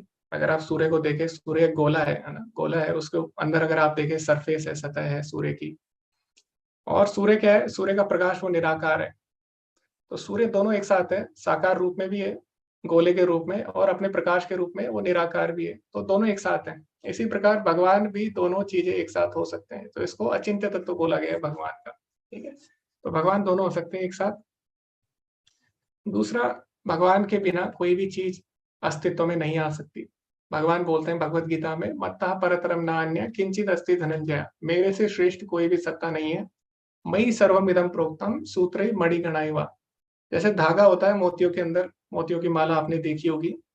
अगर आप धागे को खींच ले तो क्या होगा, सारे मोती बिखर जाएंगे और माला का अस्तित्व समाप्त हो जाएगा। आप उसको फिर माला नहीं बोलोगे। अगर आप मोतियों से धागा निकालो, उसको आप फिर माला नहीं बोलोगे, उसको कुछ भी नहीं बोल सकते फिर, है ना, उसका अस्तित्व समाप्त हो जाता है माला का। तो इसी प्रकार भगवान के बिना किसी भी चीज का अस्तित्व संभव नहीं है। भगवान सभी चीजों में विराजमान है, तभी सारी चीजें कार्य कर रही है, तभी संसार सही से कार्य कर पा रहा है। ठीक है, तो क्या होता है, लेकिन जो धागा होता है कभी भी दिखाई नहीं देता। दिखाई क्या देता है, केवल मोती दिखाई देते हैं। इसी प्रकार हम इस संसार को देखते हैं, लेकिन इस संसार में विद्यमान जो शक्ति है ना, जो परमात्मा इसको चला रहे हैं, वो दिखते नहीं है, लेकिन सारी चीजें व्यवस्थित रूप से कार्य कर रही है। इससे हम समझ सकते हैं कि जरूर इसके पीछे कोई ना कोई श्रेष्ठ बुद्धि है, कोई ना कोई श्रेष्ठ बुद्धि चाहिए इस संसार को चलाने के लिए, तभी ये संसार चल पा रहा है। तो वो कौन है, वो भगवान स्वयं है। ठीक है, तो ये यहाँ पे बोला जा रहा है। ओके, आगे हम बढ़ेंगे। अभी किसी का हैंड रेज नहीं है। जी हरे कृष्णा विकास जी। हरे कृष्णा जी। हे स्वामी, आपका अवतार स्थिति तथा तिरोधान सारे भौतिक गुणों के प्रभाव से परे हैं। चूंकि आप प्रत्येक वस्तु के नियामक तथा पर ब्रह्म हैं, अतः आप में कुछ भी अकल्पनीय या विरोध मूलक नहीं है।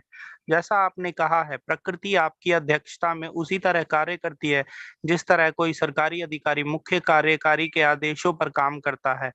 अधीनस्थ कार्यकलापों का आप पर कोई प्रभाव नहीं पड़ता, चूंकि आप परब्रह्म हैं तथा सारे नियम आप में अवस्थित हैं और प्रकृति के सारे कार्यकलाप आपके द्वारा ही संचालित होते हैं। अतः इसमें कोई कार्यकलाप आप पर प्रभाव नहीं डालता।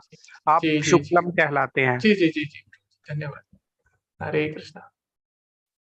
तो यहाँ से हम समझ सकते हैं, जैसे हमने चर्चा की, माया दक्षिण प्रकृति भगवान बोलते हैं भगवत गीता में कि भगवान की अध्यक्षता में ये प्रकृति कार्य करती है। तो ऐसा नहीं है कि भगवान प्रकृति के अंडर आ जाते हैं, जैसे कई मूर्ख लोग समझते हैं कि भगवान ने जन्म लिया तो वो भी माया के गुणों में फंस गए, लेकिन ऐसा नहीं है। जो प्रकृति है, प्रकृति के गुण है, वो भगवान की अध्यक्षता में कार्य कर रहे हैं। ठीक है, तो ये बात हमें यहाँ से सीखने को मिलती है। तो यहाँ पे उदाहरण दिया गया कर्मचारी का। जैसे कर्मचारी होता है, वो क्या करता है, अपने जो स्वामी है उसके अंडर कार्य करता है। तो अगर स्वामी की अध्यक्षता में कार्य नहीं करेगा कर्मचारी, तो उसको दंड दिया जाता है। इसी प्रकार भगवान ने कुछ नियम बनाए हैं जीवात्माओं के लिए शास्त्रों के रूप में। तो जीवात्मा जब उसके अनुसार कार्य नहीं करती तो क्या होता है, वो संसार में दुख पाती है। तो इसीलिए भगवान ने क्या किया, शास्त्रों का विधान बनाया है। तो कोई ऐसा बोल सकता है, अरे भगवान हमें दुख क्यों दे रहे हैं फिर नियम बना के शास्त्रों का? तो वास्तव में नियम हमारे सुख के लिए भगवान बनाते हैं। जैसे कि अगर आप ट्रैफिक में जाते हैं तो आपको ट्रैफिक के नियमों का पालन करना होगा। अगर आप बोलते हैं अरे ये नियम हम क्यों पालन करें, है ना, ये सरकार ने हमें, क्यों हम सरकार के नियमों का पालन करें, तो क्या होगा, उससे आपको ही असुविधा होगी। आप अगर ट्रैफिक के रूल का पालन नहीं करोगे, कोई भी नहीं करेगा, तो क्या होगा, सब जाम में फंस जाएंगे और उसके कारण मान लो आपको कहीं जाना है 1 घंटे में, तो आपको 10 घंटे लग सकते हैं। तो ट्रैफिक के जो रूल बनाए गए वो हमारी भलाई के लिए बनाए गए, ये बात हमें समझनी है। अगर हम उसके रूल का पालन नहीं करेंगे ट्रैफिक के, तो किसको पीड़ा होगी, हमें ही पीड़ा होगी। इसी प्रकार भगवान शास्त्रों के नियम बनाते हैं, शास्त्रों के रूप में भगवान ने नियम दिए। जीवात्मा जब उनका पालन नहीं करता तभी वो माया के गुणों द्वारा दंडित किया जाता है, लेकिन भगवान स्वयं दंडित नहीं होते। राजा नियम बनाता है, लेकिन राजा नियमों के अंदर नहीं आता। जैसे हम देखते हैं प्रधानमंत्री या राष्ट्रपति अगर दूसरे देश जाते हैं तो उनको वीजा की आवश्यकता नहीं पड़ती, उनके लिए वो नियम नहीं है, लेकिन साधारण नागरिक के लिए वो नियम है। इसी प्रकार जो प्रकृति के नियम है भगवान ने बनाए हैं, वो साधारण जीवों के लिए, भगवान पे वो लागू नहीं होते, राजा पे वो लागू नहीं होते। ठीक है, तो ये बात हमें समझनी है और मुझे लगता है आज के लिए इतना काफी है, इतना ओके। तो धन्यवाद सभी का, आपने इतना रुचिपूर्वक श्रवण किया और आपने इतना ध्यानपूर्वक सुना। हरे कृष्ण प्रभु जी, बंद कर दूं, स्टॉप कर दूं? जी जी माता जी, आप स्टॉप कर सकते हैं। तो यहीं पे हम एंड करेंगे आज का जो सत्र है। बहुत ही अच्छा लगा, आपने इतने ध्यानपूर्वक सुना। हरे कृष्ण प्रभु जी, दंड प्रणाम। ओके, धन्यवाद सभी का। वांछा कल्पतरुभ्यश्च कृपा सिंधुभ्येव च पतितनां पावनेभ्यो वैष्णवेभ्यो नमो नमः। अनंत कोटि वैष्णव वृंद की जय, श्री प्रभुपाद की जय। हरे कृष्णा। धन्यवाद आप सभी का। हरे कृष्णा प्रभु। धन्यवाद प्रभु जी। धन्यवाद माता जी, धन्यवाद आप सभी का। हरे कृष्णा। धन्यवाद प्रभु जी। हरे कृष्णा प्रभु जी, सभी को थैंक यू। हरे कृष्णा। धन्यवाद प्रणाम। हरे कृष्णा सभी को। थैंक यू सो मच प्रभु जी for wonderful session. Thank you so much. धन्यवाद। हरे